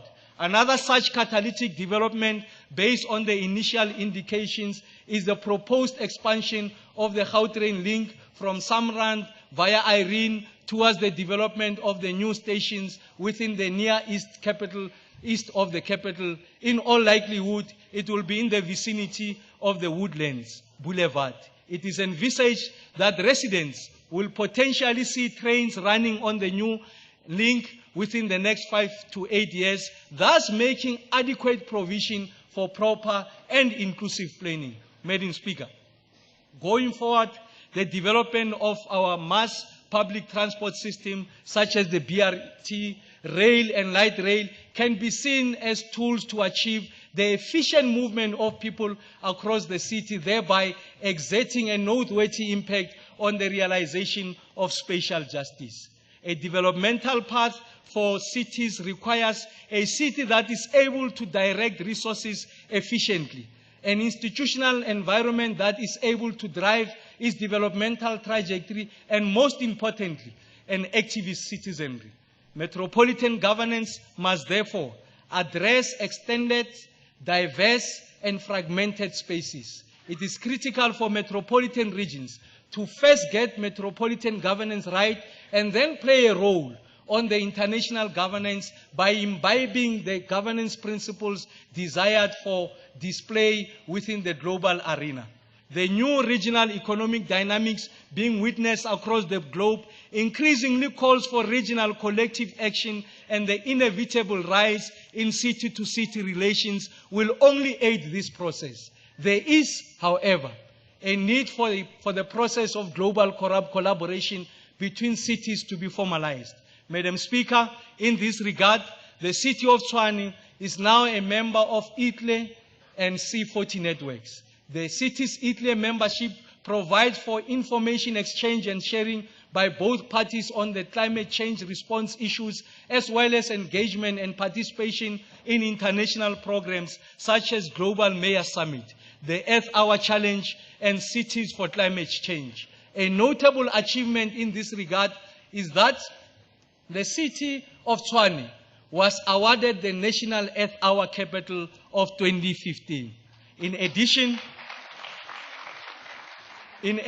the city's C40 membership commenced in September 2014, and Tshwane was welcomed as the 70th member and only innovator city on the continent. So our passage to membership of C40 is because of our peer recognition of the innovation that Tshwane is implementing to improve the quality of lives of our people.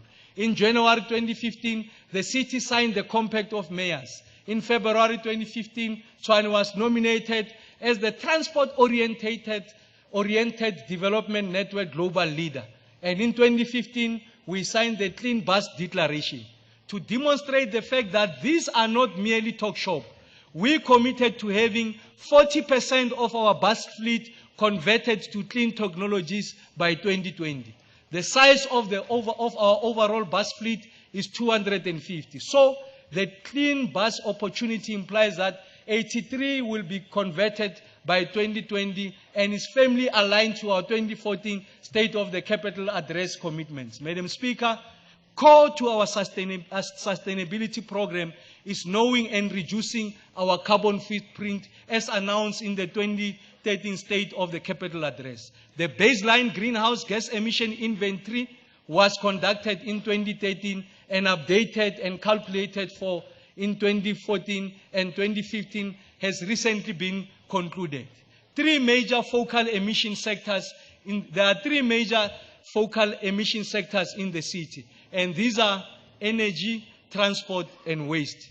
Our energy intervention include retrofitting of municipal buildings and street lights, the rollout of solar water heaters for low-income households in partnership with the National Department of Energy, and the introduction of multiple renewable energy interventions, including biogas plants and a solar farm both of which are currently underway at different stages within the city.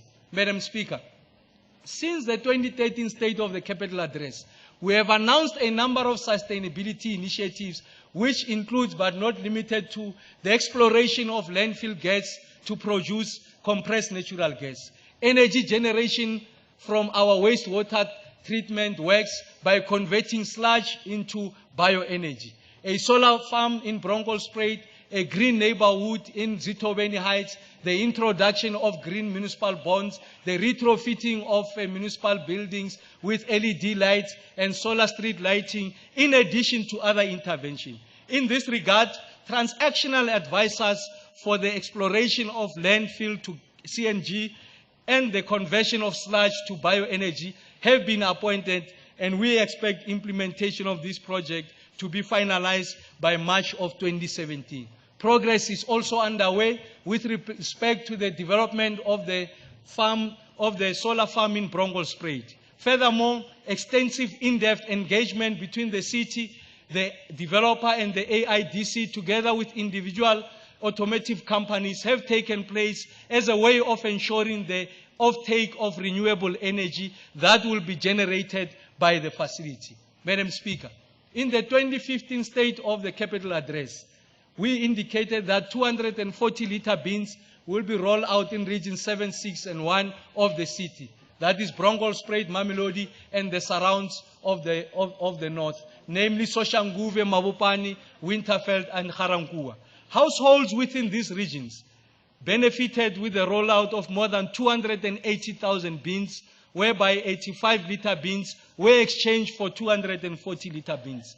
Despite the fact that almost 84,240-liter bins were distributed across the city since 2011, every month an increasingly large number of townships are being proclaimed, implying that we have a mammoth task ahead of us as the city develops. With the completion of the first phase of the Kgosientso multi-purpose waste facility, the city is well on its way towards achieving its objective of diverting waste from landfill sites.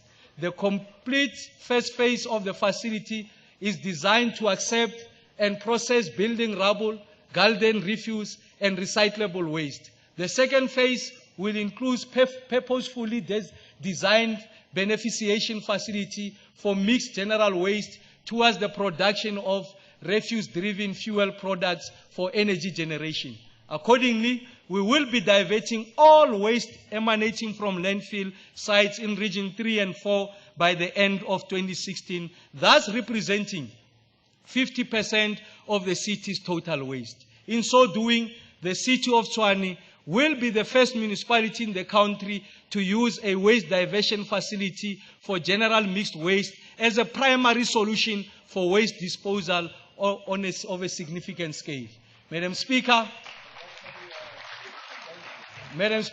in the 2015 State of the Capital Address, we announced the development of a garden waste to fertilizer plant. The Tshwane market has started supplying the biodigester plant in Bronkhorstspruit with organic waste from produce that is discarded and unfit for human consumption. The initiation of the Market Zero to Landfill program benefits both the city and the plant in Bronkhorstspruit, in that the filling of airspace at landfill sites is minimized, while the plant generates electricity for organic waste received from the market. It is estimated that the market will deliver 280,000 tons of organic waste to the plant per annum. Furthermore, the 2012 State of the Capital Address announced a partnership with BMW for a waste-to-energy project. In October of 2015, we launched the development of a biogas electricity generation facility located within the East, and represent the country's first facility of this nature that is funded by the private sector and is capable of producing 3 megawatts of power. Its feedstock is primarily cattle manure and a variety of food waste, which includes contaminated products from the Tshwane fresh produce market. The off-taker for this source of renewable energy is BMW plant in Roslyn. enabling it to derive approximately a quarter of its base loads requirement from the renewable energy. The energy is wheeled through the City of Tshwane's electricity grid, creating a three-way partnership between Bio2Watt, BMW, and the City of Tshwane. The plant is currently producing 1.5 megawatts of power and will achieve full generation capacity by June of 2016. Madam Speaker, the provision of access to water of the highest quality is enshrined within the Constitution of the Republic of South Africa, and the city will ensure that it endeavors to maintain, if not improve, its current blue and green drop scores. During the current term of office, the city set a target of installing 327,297 meters of new bulk network water pipes, an additional 554,000 plus meters of upgrade and replacement of bulk and network water pipelines. To date, the city has achieved 98.5% of the installation of new pipelines and 100% of old pipelines. However, Region 7 of the city is in dire need of new bulk water pipeline from the rainwater system. The city is currently in discussion with rainwater to resolve this challenge, though it must be noted that the current water shortage from Vaal River systems remains to be a major obstacle. We wish to assure affected residents within the area that this matter is receiving our highest priority in terms of ensuring that basic service delivery to all our citizens of Tshwane is indeed achieved. Water connections are provided in terms of eradication of backlogs where new settlements are formalized by our housing teams, in addition to the provision of economic infrastructure for private development. In terms of new water connections, over the current term, our target was to install over 32,000 new meters of water connections. By the end of December 2015, we have achieved 94% of the target, and we remain confident that the city will achieve, if not exceed, this target by the end of June 2016. We remain committed to the provision of infrastructure that supports both social cohesion and economic growth. Since 2012 State of the Capital Address, the city has made numerous commitments with respect to the development of new wastewater treatment works, as well as upgrading of existing wastewater treatment works. Major water and sanitation programs over the current term included bulk services, water purification plants, reservoirs, and bulk pipelines, in addition to wastewater treatment work developments. Current projects and those to be completed over the next financial year include the upgrade of the Temba and Bronkhorstspruit water purification plant, new reservoirs in Anlin, Babelegi, and Klipgat, as well as the upgrade of the Bavianspoort plant with phase 1 of the Rooivaal wastewater treatment works upgrade program for completion during the 18-19 financial year. Madam Speaker, the challenges experienced with respect to non-revenue water within the city severely seek to undermine the gains made across a number of areas within the country's capital. The latest calculated non-revenue water percentage as at March 2016 stands at 25.4%, which is primarily due to challenges experienced with regards to aging infrastructure and its astronomically high replacement cost. For example, pipe bursts and water leaks on old water network pipes. The physical water loss component contributes approximately 80% of the non-revenue water.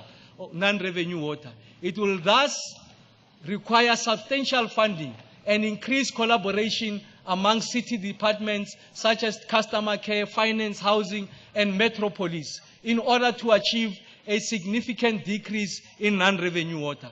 Madam Speaker, the initiatives to reduce this scourge include pipeline and valve replacement, pressure management, the installation of smart controllers, the repayment of leaks of private properties, industrial and commercial water meter audits, an audit of our top 500 customers' water meters, and measures to curb water theft and illegal water connections. We will soon be launching another application that is GPS-enabled to assist citizens in reporting water leakages and faults, therefore removing the cost of time required to report this to our call center.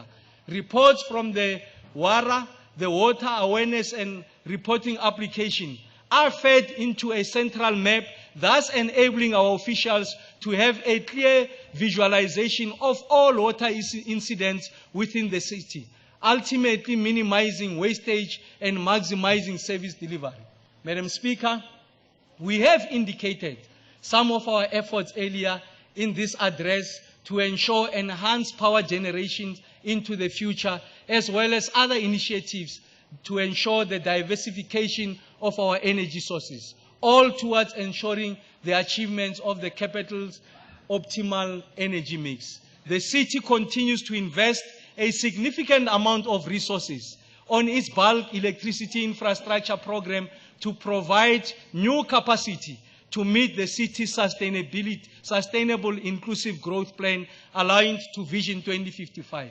These projects include the upgrading and construction of new primary substations and high voltage lines. In the 14-15 financial year, we commenced work on upgrading of substations in Mamelodi, Eldorain, Brongolspruit, and efforts to complete the upgrading of the Rietvlei infield substation is at its advanced stage. The Rietvlei substation is one of the city's major substations linking Tshwane's electricity network with the Eskom grid, and once completed, will provide for new bulk capacity in the southern parts of the city, in addition to assisting with the offloading of the Nyalala and Kwaga infeed station. Furthermore, the construction and commissioning of a new substation in Soshanguve area has been completed and handed over. The total expenditure on new bulk electricity infrastructure projects in the 14-15 financial year amounted to 80 billion rands, and there are further commitments with the request for proposals advertised for the completion of the Hidali power line and the construction of the JJ and Manovani substations in the 15-16 financial year. Madam Speaker, Eskom, in partnership with the city of Tshwane and other large user customers, has committed in excess of 1.1 billion rand over a period of 5 years to fund critical refurbishment projects necessary not only to create technical flexibility and reliability in operations, but also, and most importantly, to support the capital in achieving its goals of universal access. These bulk infrastructure projects will also ensure that job opportunities are indeed realized. While these projects are critical to take us into the future, as well as to enable us to deliver electrification to residents across the city, we have also completed the provision of new electricity connection to almost 59,000 households during the current political term. From this total figure, over 18,000 connections were provided to informal settlements awaiting formalization. Our electrification program focuses on electrifying both informal and formal areas, which are being formalized by the Housing and Human Settlements Department and Reaga Tshwane team, demonstrating our gains made with regards to the electrification of Tshwane household. In 2011, 72.9% of Tshwane residents had access to electricity. By the end of 2015, this number stands at marginally below 90%. Madam Speaker, the Nobel laureate Amartya Sen postulates that health is amongst the basic capabilities that give value to human life. Recent years have also seen a growing argument that the wealth of a nation can be measured by the health of its citizens, and the World Bank advocates that 50% of economic growth differentials between developed and developing nations can be attributed to ill health and low levels of life expectancy. The role of human capital is thus indispensable to the engine of inclusive growth. Madam Speaker, early childhood development is critical in ensuring that we empower our youth of the future. In this regard, the city is one of the few municipalities that has prioritized this as one of the interventions that are geared towards breaking the cycle of intergenerational poverty and illiteracy amongst families and communities. Currently, the city has 10 early childhood development centers, with 5 in Atteridgeville and another 5 in Mamelodi, benefiting more than 4,000 children annually. Towards the realization of universal access, the city has been funding early childhood development centers that are run and managed by NGOs across the length and breadth of the city, with training provided to over 1,050 practitioners. In this regard, 474 NGOs run early childhood development centers are supported by the city, benefiting over 28,000 children. Madam Speaker, by the end of June 2015, an additional 7,769 indigent households were registered for access to free basic services. In the past 5 years, as at March 2016, a total of over 42,000 have been registered against a target of 60,000 indigent households, aligned to our constitutional imperative of ensuring the provision of free basic services to the poor. There are currently 128,713 registered indigents, and the city's indigent subsidy since 2011 has amounted to 3.7 billion rands. This is the money we have invested in the poor households in the city of Tshwane. As at the end of March 2016, a total of 11,298 indigent households were exited from the indigent register. We have approved an indigent exit strategy importantly aimed at linking indigent beneficiaries to poverty alleviation initiatives. In this regard, between 2012 and 2014, in collaboration with Old Mutual, financial literacy training has been provided, and in 2013, the Matla Development Foundation trained female indigent beneficiaries on cooperative registration and business skills, development skills. Furthermore, since 2014, in partnership with Gauteng Province and the Department of Environmental Affairs, the city has linked indigent beneficiaries to EPWP initiatives. Madam Speaker, aligned to our commitment made of ensuring a safer city, our emergency services team reduced the number of fires and rescues in excess of 5% committed to over the current term of office, with more than 50,000 fires responded to. In addition, 80% of fire engines that have firefighting and rescue capacity were replaced over the last 3 years, representing the first time in the history of the city that such a large percentage of fleet was replaced.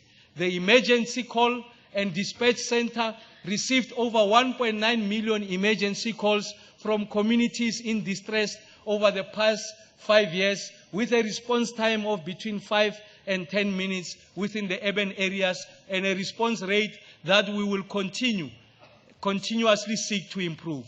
Madam Speaker, in order to increase the operational strength of the Tshwane Metro Police to support the enhanced safety and security of our residents, the target of deploying 3,500 TMPD officers by the end of 2014 was achieved by the end of last year, with a total of more than 3,900 Metro Police officers. The ward-based deployment strategy aims to advance the concept of local level policing by ensuring a greater operational presence on the ground.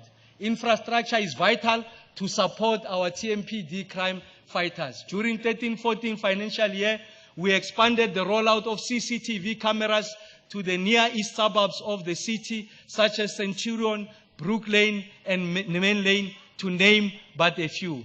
This project was concluded with the inclusion of 151 new cameras and has resulted in success such as 15 arrests affected, as well as 823 criminal incidents and 1,142 traffic incidents being attended to over the 3 months between December 2015 and February of 2016. The city now has a total of 319 operational CCTV cameras, and the next phase of the CCTV rollout will include the area of Lodium and surrounds Comrade Isop, which will be concluded by the end of the calendar year. Councillor Isop, I hope you heard. Madam Speaker, that's right, my friend. Madam Speaker, on the land invasion, the section dealing with this matter has conducted numerous operations in recent years and has substantially reduced illegal squatting across the city.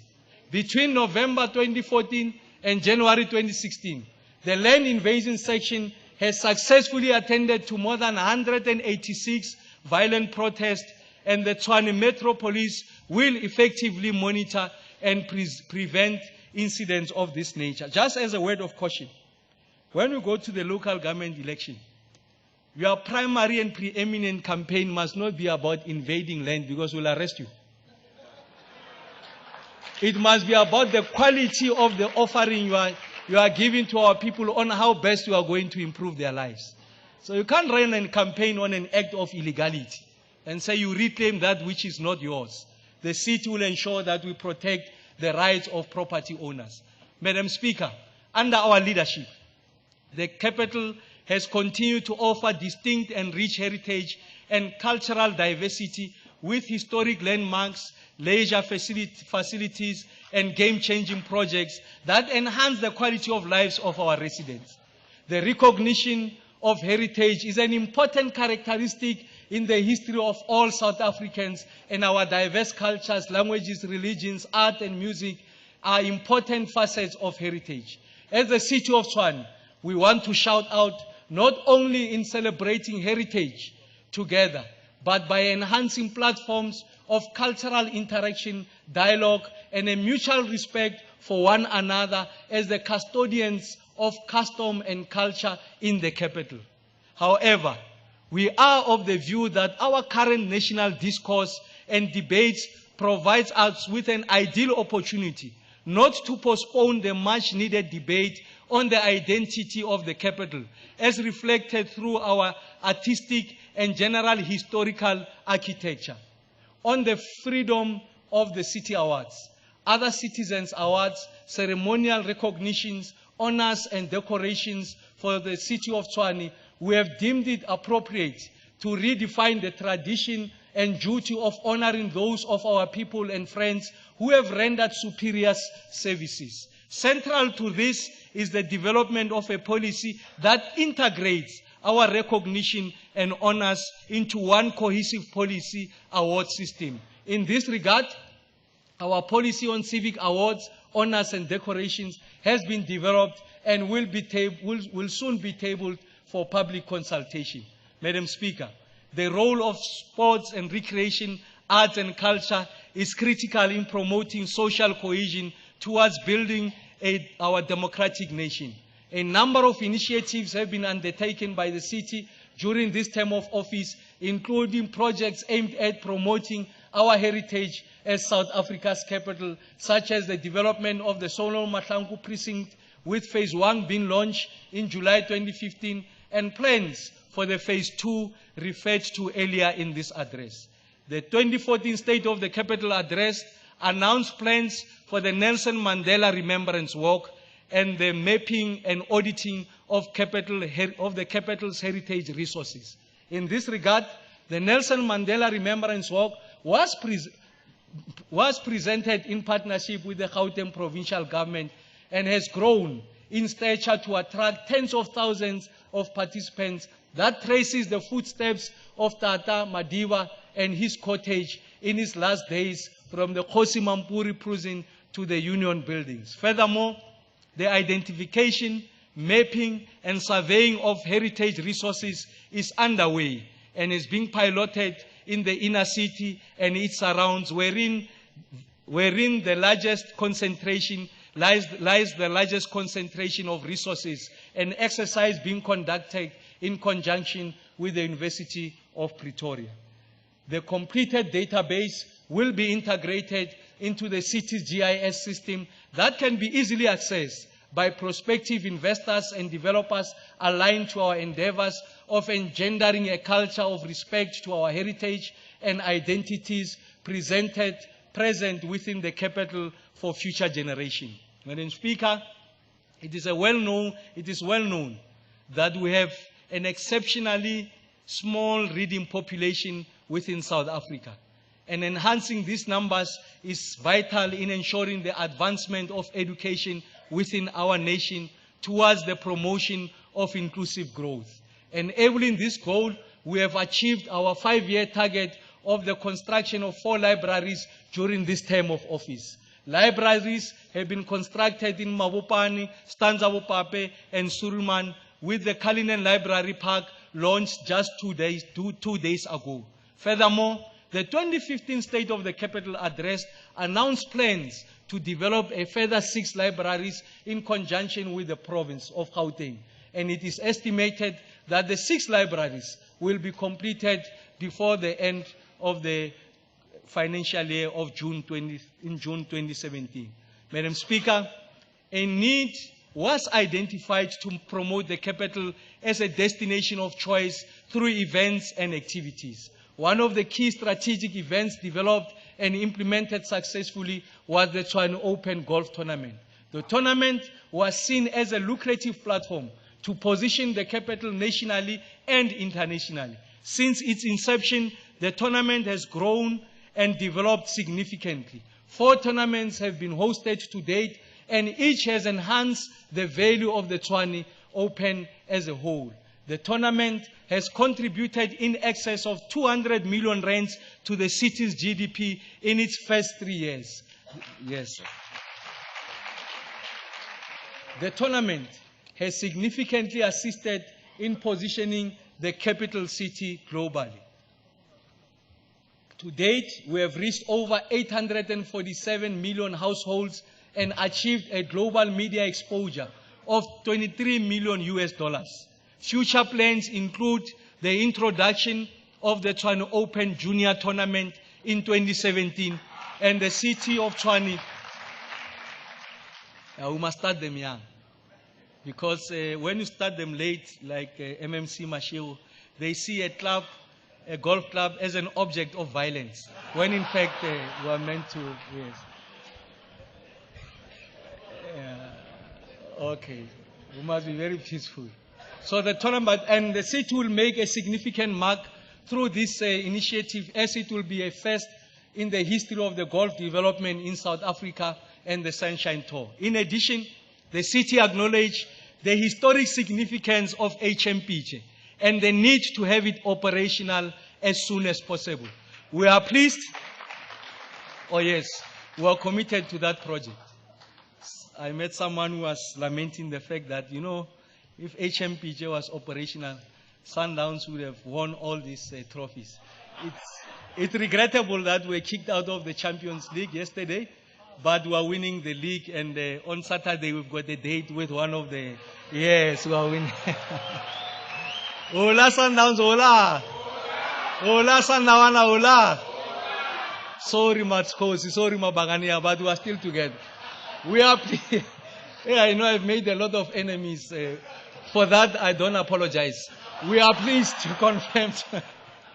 So we are pleased to confirm to one of our residents, Mr. David Motlamme, who communicated with us on Twitter and is also present today, that Premier Makura has assigned a member of his executive committee to expedite the completion and the reopening of the HMPJ Stadium, and further details will be communicated in due course. I'm making the point that communicated in due course because the Premier prefers to be the one to announce. how we'll be opening the stadium and how we are going to make it to better use. He did make that commitment when we were meeting the community of Mamelodi during the Intirisano program, that we are committed to initiating a process towards operationalizing the stadium before the end of the calendar year. Madam Speaker, further enhancing the potential role of the Wonderboom Airport in partnership with our airport tenants, we are pleased to announce that the city will be hosting the Airlink Adrenaline Show at the Wonderboom Airport, which will take the form of an air show and car show. This show will be hosted on the 11th and 12th of June 2016, preceded by a career exhibition in the aviation and motor vehicle sectors, anticipated to involve approximately 10,000 pupils. I'm excited. When we're making our way here, one of the youngsters, as we're interacting, she expressed her intention to be a pilot, and she wants to fly the president of the country. So we wish her well, that indeed the future is bright going forward. Madam Speaker, as South Africa's media landscape continue to diversify and grow from strength to strength, we pride ourselves of the most sustainable community media development initiative we have funded and supported in the last 3 years. In the past financial year, we made unconditional grants and donations to 19 community media radio stations and 13 newspapers across the city, amounting to 2.2 million rands. We are proud that Peli FM, anchored in Atteridgeville, and Bakaka FM, a community radio station of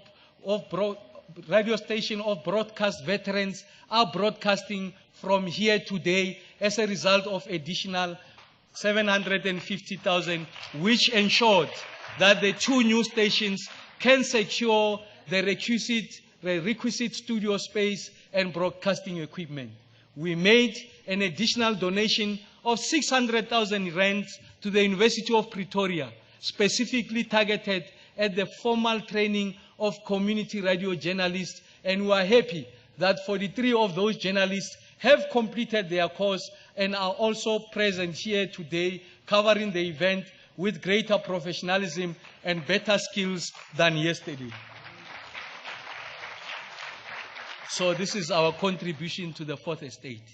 Madam Speaker, aligned with our newly available communication platforms, we have joined the social media bandwagon and started engaging with residents in this manner. This move saw the Capitol building online communication and providing those communities an opportunity for direct engagement and two-way conversation with us. The city's notable mark on social media platform continues to grow, particularly Twitter, where we have more than 125,000 followers on our official account. In January 2015, we launched our digital Imbizo series known as #AskRamakgopa DG Imbizo. To date, we have held 14 DG Imbizos that have reached and engaged a cumulative total of approximately 500,000 people, with more than 15 million impressions and an average of 600 quality inputs received per engagement. On average, 48% of our DG Imbizos participants are between the ages of 18 and 24, a generation that would normally not attend our traditional Imbizos.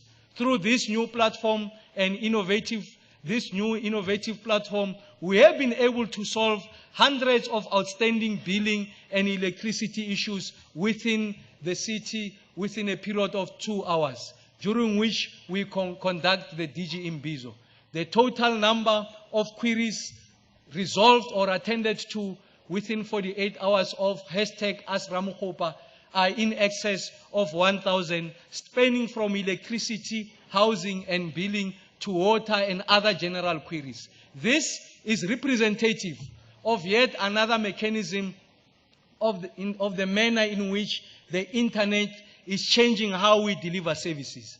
Madam Speaker, the Honorable Premier Makhura initiated the Intirisano program, which in the context of our developmental state embodies a social compact between our government and its people to ensure an accessible, responsive and caring government across the province. Within the ambit of the Intirisano program, the city has conceived and successfully implemented since May of 2015 Operation Kgosientso. When literally translated from Setswana or Sepedi, it means raise your feet.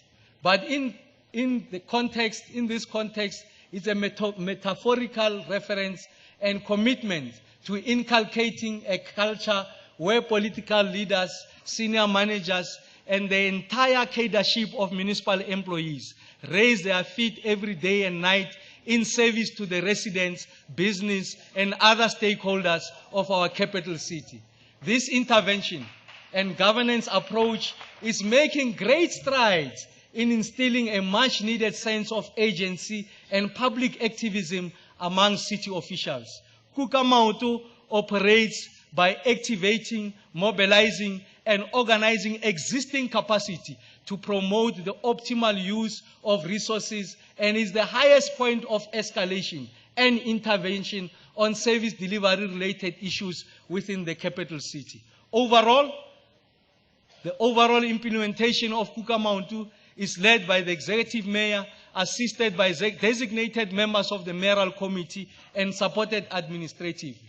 Madam Speaker, the first 3 months of Operation Kgosientso focused on urban management and other service delivery-related challenges across the city, such as road resurfacing, 24-hour park development, the introduction of traffic calming measures such as speed humps, high-mast light installation, and creating a sense of belonging through the provision of much-needed street names in the township. Some of our successes from July 2015 to date within the road and stormwater domain includes the repairing of over 5,900 square meters of pothole, the resealing of 162 kilometers of roads, 38,000 square meters of stormwater channels being cleaned, the regraveling of over 52 kilometers of roads. From an energy and electricity perspective, over the same period, in excess of 3,700 street lights and 123 high-mast lights were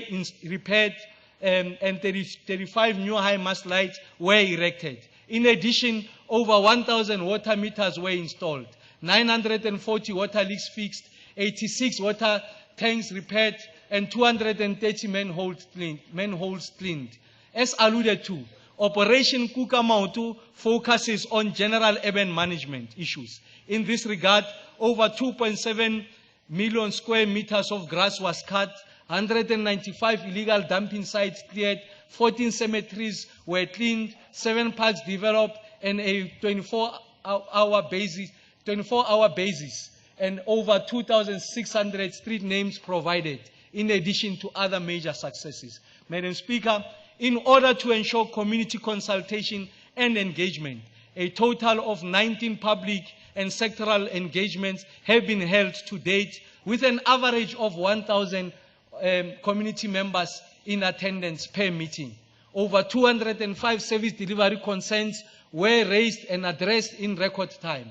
Some of our lessons learned with respect to achieving record-breaking results include the importance of effective adoption of a unitary approach amongst all city officials towards addressing challenges faced by our community and the city. Above all, this operation would not have been possible without Tshwane's truly activist citizenry.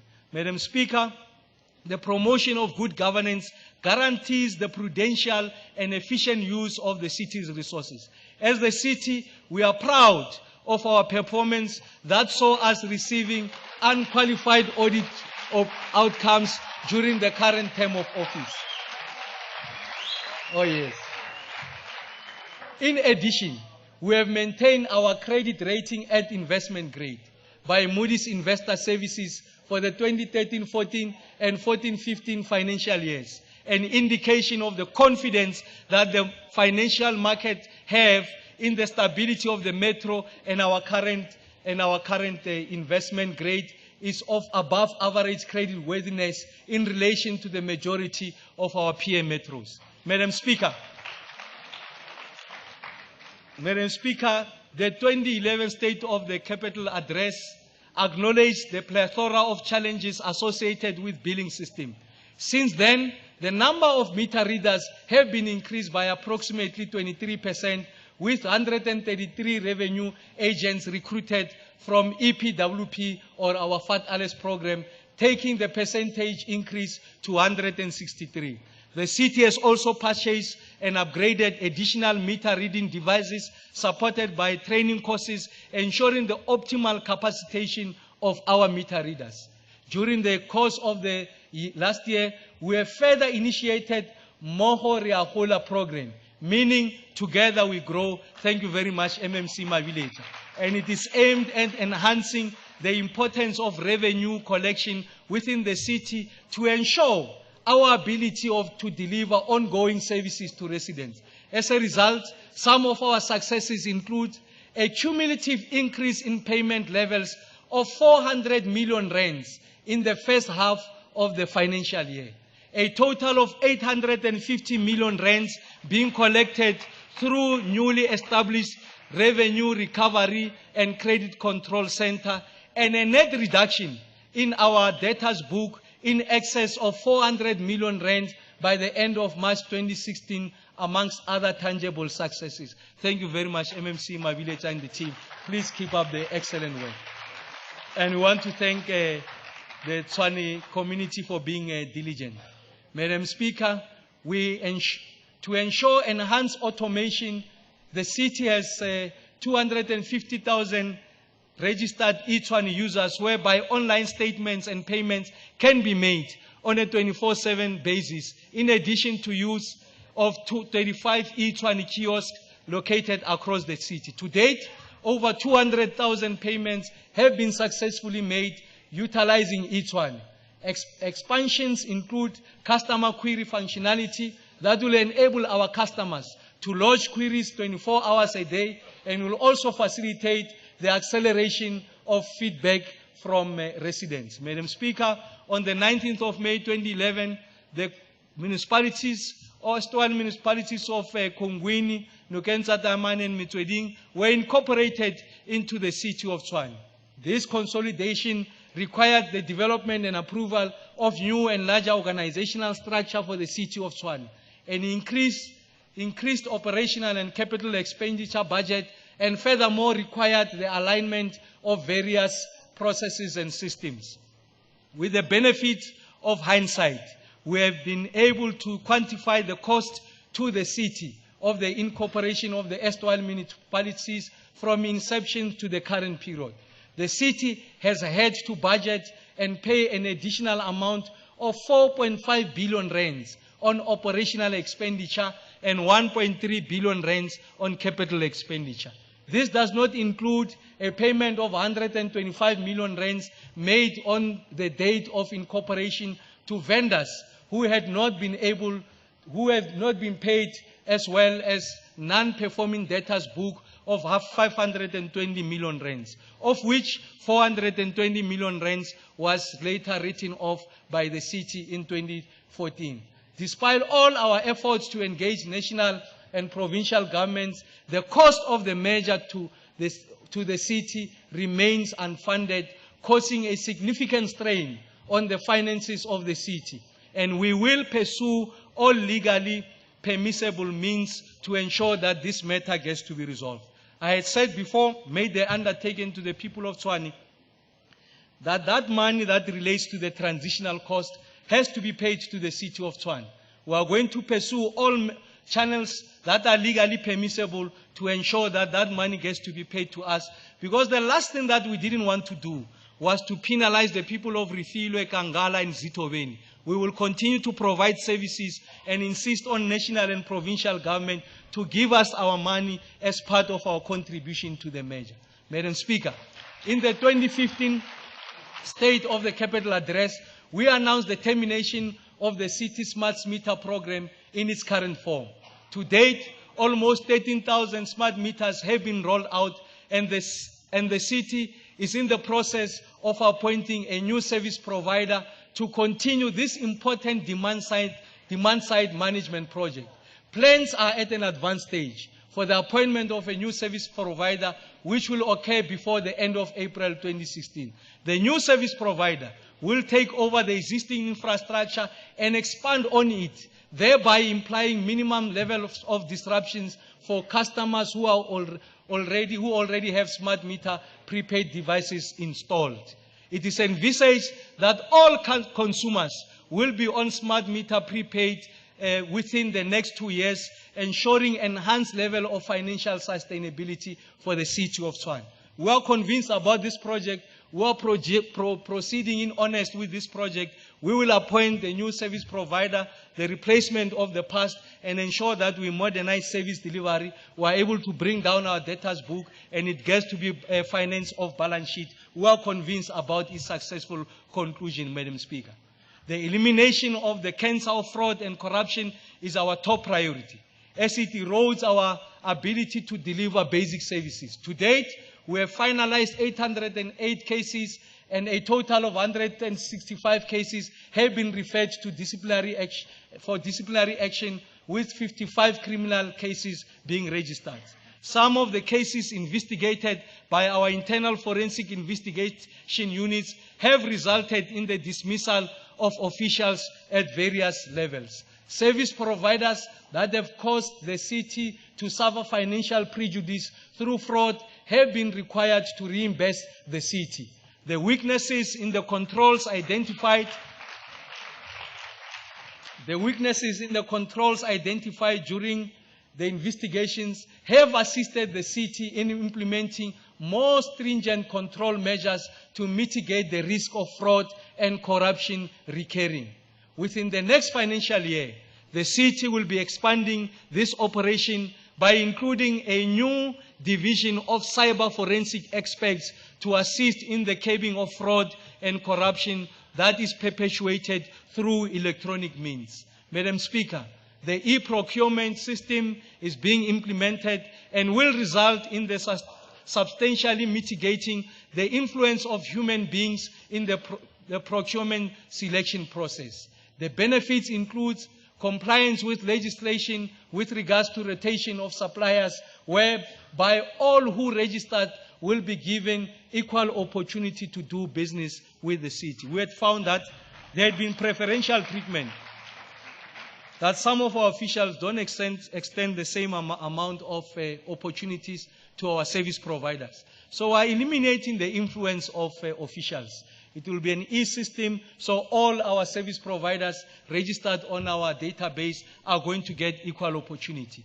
The management of documentation that annually expires, such as BEE and test certificates, is one of the benefits. The online verification of company details, real-time opportunities to do business with the City of Tshwane online, an update of tenders and codes awarded on the website, the full automation of current manual processes, ensuring compliance to legal frameworks, and most importantly, the improvement and expansion of our capacity to deliver services through ensuring the enhanced efficiency and effectiveness of the optimal composition of government expenditure.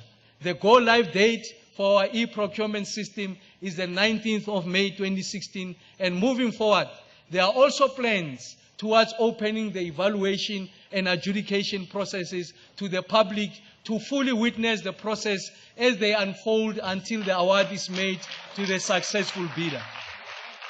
We hope that Mr. Simphiwe McPlayer, who is with us in the audience today, will be pleased by this intervention. The city is making strides in ensuring that better performance management of its employees, the individual performance management system is in process of being automated to ensure improved levels of operational efficiency. All senior management within the city sign annual performance agreements, and for all permanent employees, awareness sessions pertaining to performance management are conducted on an ongoing basis. Madam Speaker, the eradication of labor brokering within the city of Tshwane resulted in the direct absorption of 5,203 employees within various departments at the cost of 404 million rands.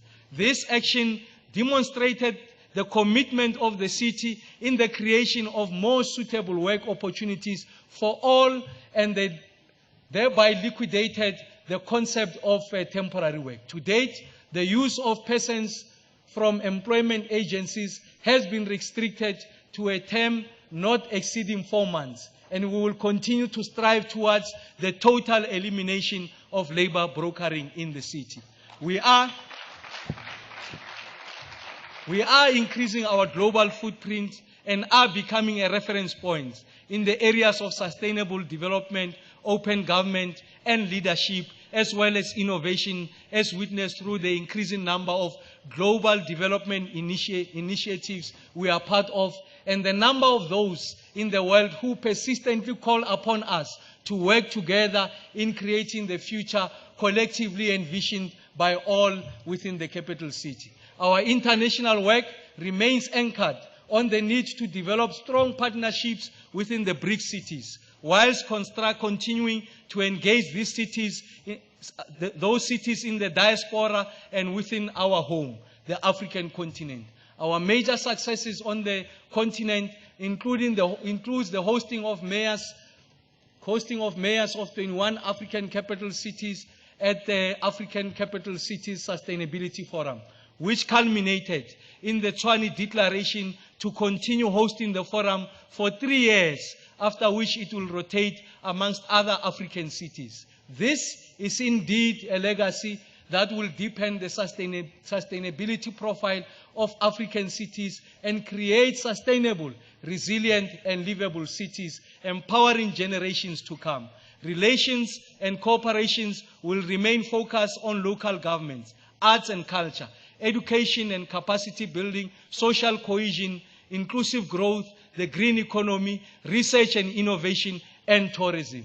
Since 2011, the city of Tshwane signed MOUs with the cities of Dar es Salaam, Quito, Kingston, Seoul, and Washington, D.C. Drafts agreements are pending signature with Moscow, Karlskrona, Addis Ababa, and indeed Lesotho. Madam Speaker, at the beginning of the current term, we undertook to spend the entire 5 years honoring the dreams and wishes and aspirations of our people as embodied in the outcome of the 2011 elections. We emerged victorious from those electoral battles because our people felt we remained the vehicle best equipped to lead the process towards the realization of their aspirations and desires. Our people extended our mandate and entrusted us with the responsibility to continue the transformation and development of our city because they understand the scale of the challenges ahead and remain convinced of the superiority of our programmatic agenda, the dexterity of our skills, and the tenacity of our will to lead this process. We immediately undertook a series of measures to place governance firmly in the hands of our residents by, amongst others, building a democratic and developmental local government that is accountable and responsive in its outlook, effective in the delivery of social services, efficient in driving social and economic development, uncompromising in the promotion of good governance, and inclusive in its promotion of the self-expression and self-activity of the masses of our people. We can thus boldly state, without a single shadow of doubt, we made decisive strides. The tide has firmly turned, and that ours is unmistakably resilient, livable, and inclusive city that it was better than it was 20 years ago.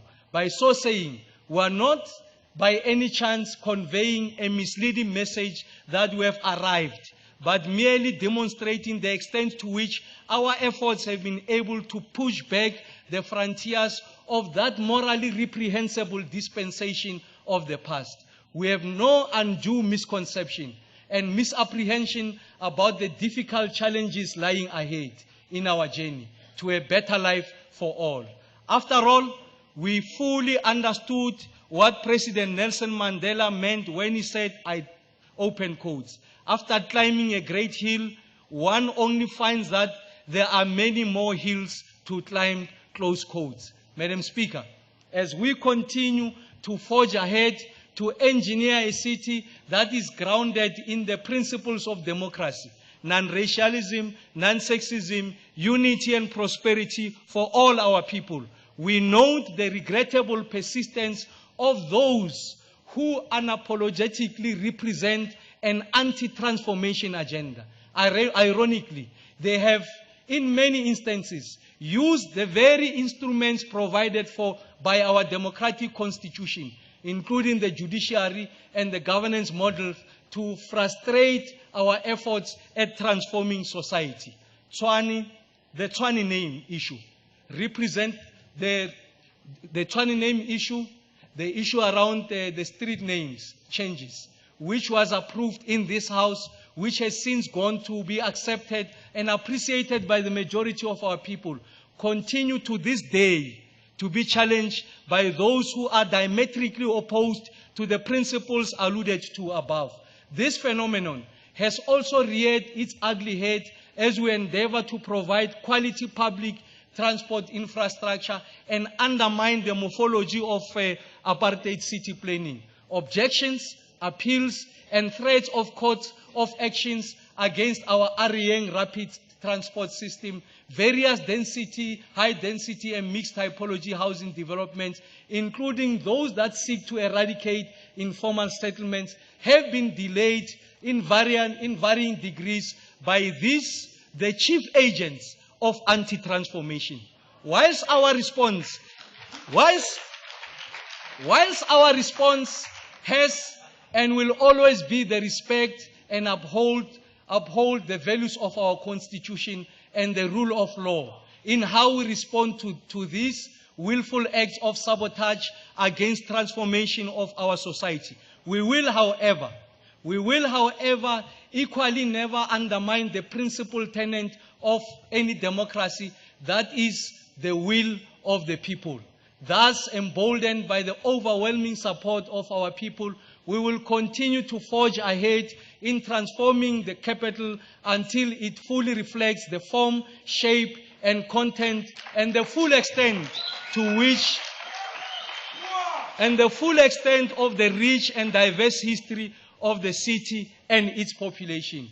Madam Speaker, we also note the recent developments within the higher education sphere with respect to impulses around the fees and insourcing dynamics. Like all freedom-loving and law-abiding citizens, we deplore the levels of violence, intimidation, and unwarranted disruptions that accompanied the mobilization by students. We are convinced that the students themselves, who by virtue of being intellectuals, should be predisposed to deliberative forms of political engagement, should equally be worried by prevalence of methods that are antithetical to the very DNA of our democratic way of life. At a much more substantive level, we fully identify with the issues raised by the students with respect to the prohibitive nature of the fees in higher education and the role of atypical forms of employment in undermining the ideal of decent work.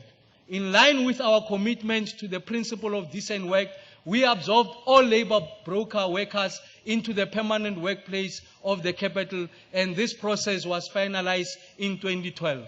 In this respect, we are ahead of the insourcing curve.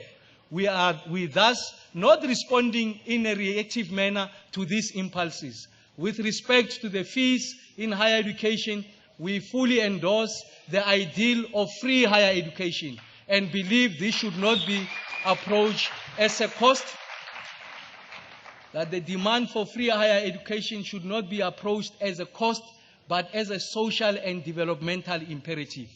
As the city resident to the single largest population of students located across the 4 institutions, we wait with anticipation the final outcome of the Presidential Commission charged with the responsibility to generate insights on the possible solutions to this issue.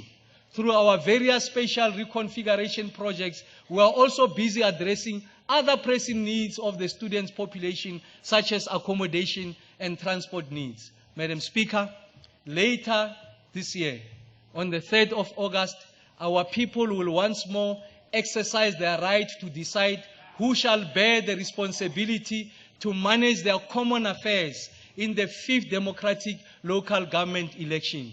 We pray for a smooth, free and fair electoral process, and accordingly wish all our people and all contending parties well. We emerged victorious in the last elections mainly because of the compelling force of our message and the superiority of our delivery efforts. This was the case in 2011, and it is even much more so today on the eve of the coming elections. Our people know very well who their dependable servants in pursuit of the dream of a better life for all are. We have no doubt that we will emerge victorious, not because all our people are fascinated with winning elections, but mainly because we remain the most consistent and reliable vehicle for realizing the wishes, dreams, and aspirations of our people. We remain ready, able, and willing to continue serving our people honestly, excellently, meticulously, and judiciously. Thank you very much.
Thank you very much. Thank you.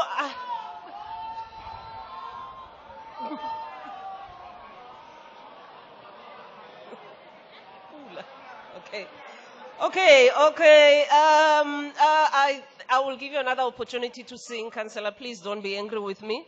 We just need to conclude part of our business today, and I'm going to ask the Chief Whip of Council. We don't have a roving mic. If you don't mind, Chief Whip, could you please go to that mic for your motion, please?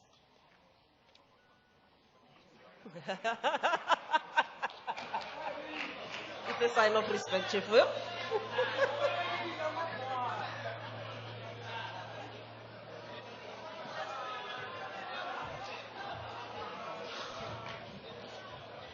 No, thank you very much, Madam Speaker.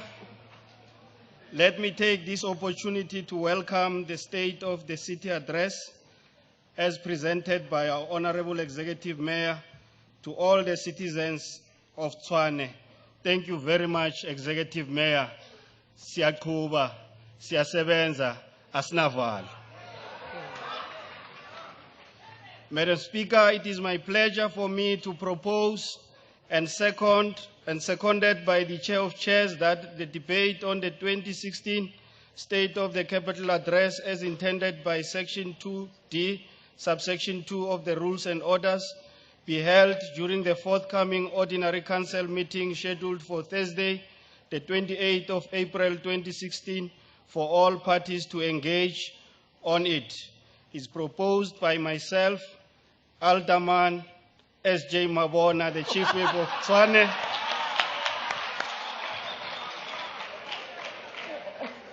and is seconded by Councillor R.J. Kekana, the Chair of Chairs. Siyaqhuba. Thank you very much. Thank you, Chief Whip.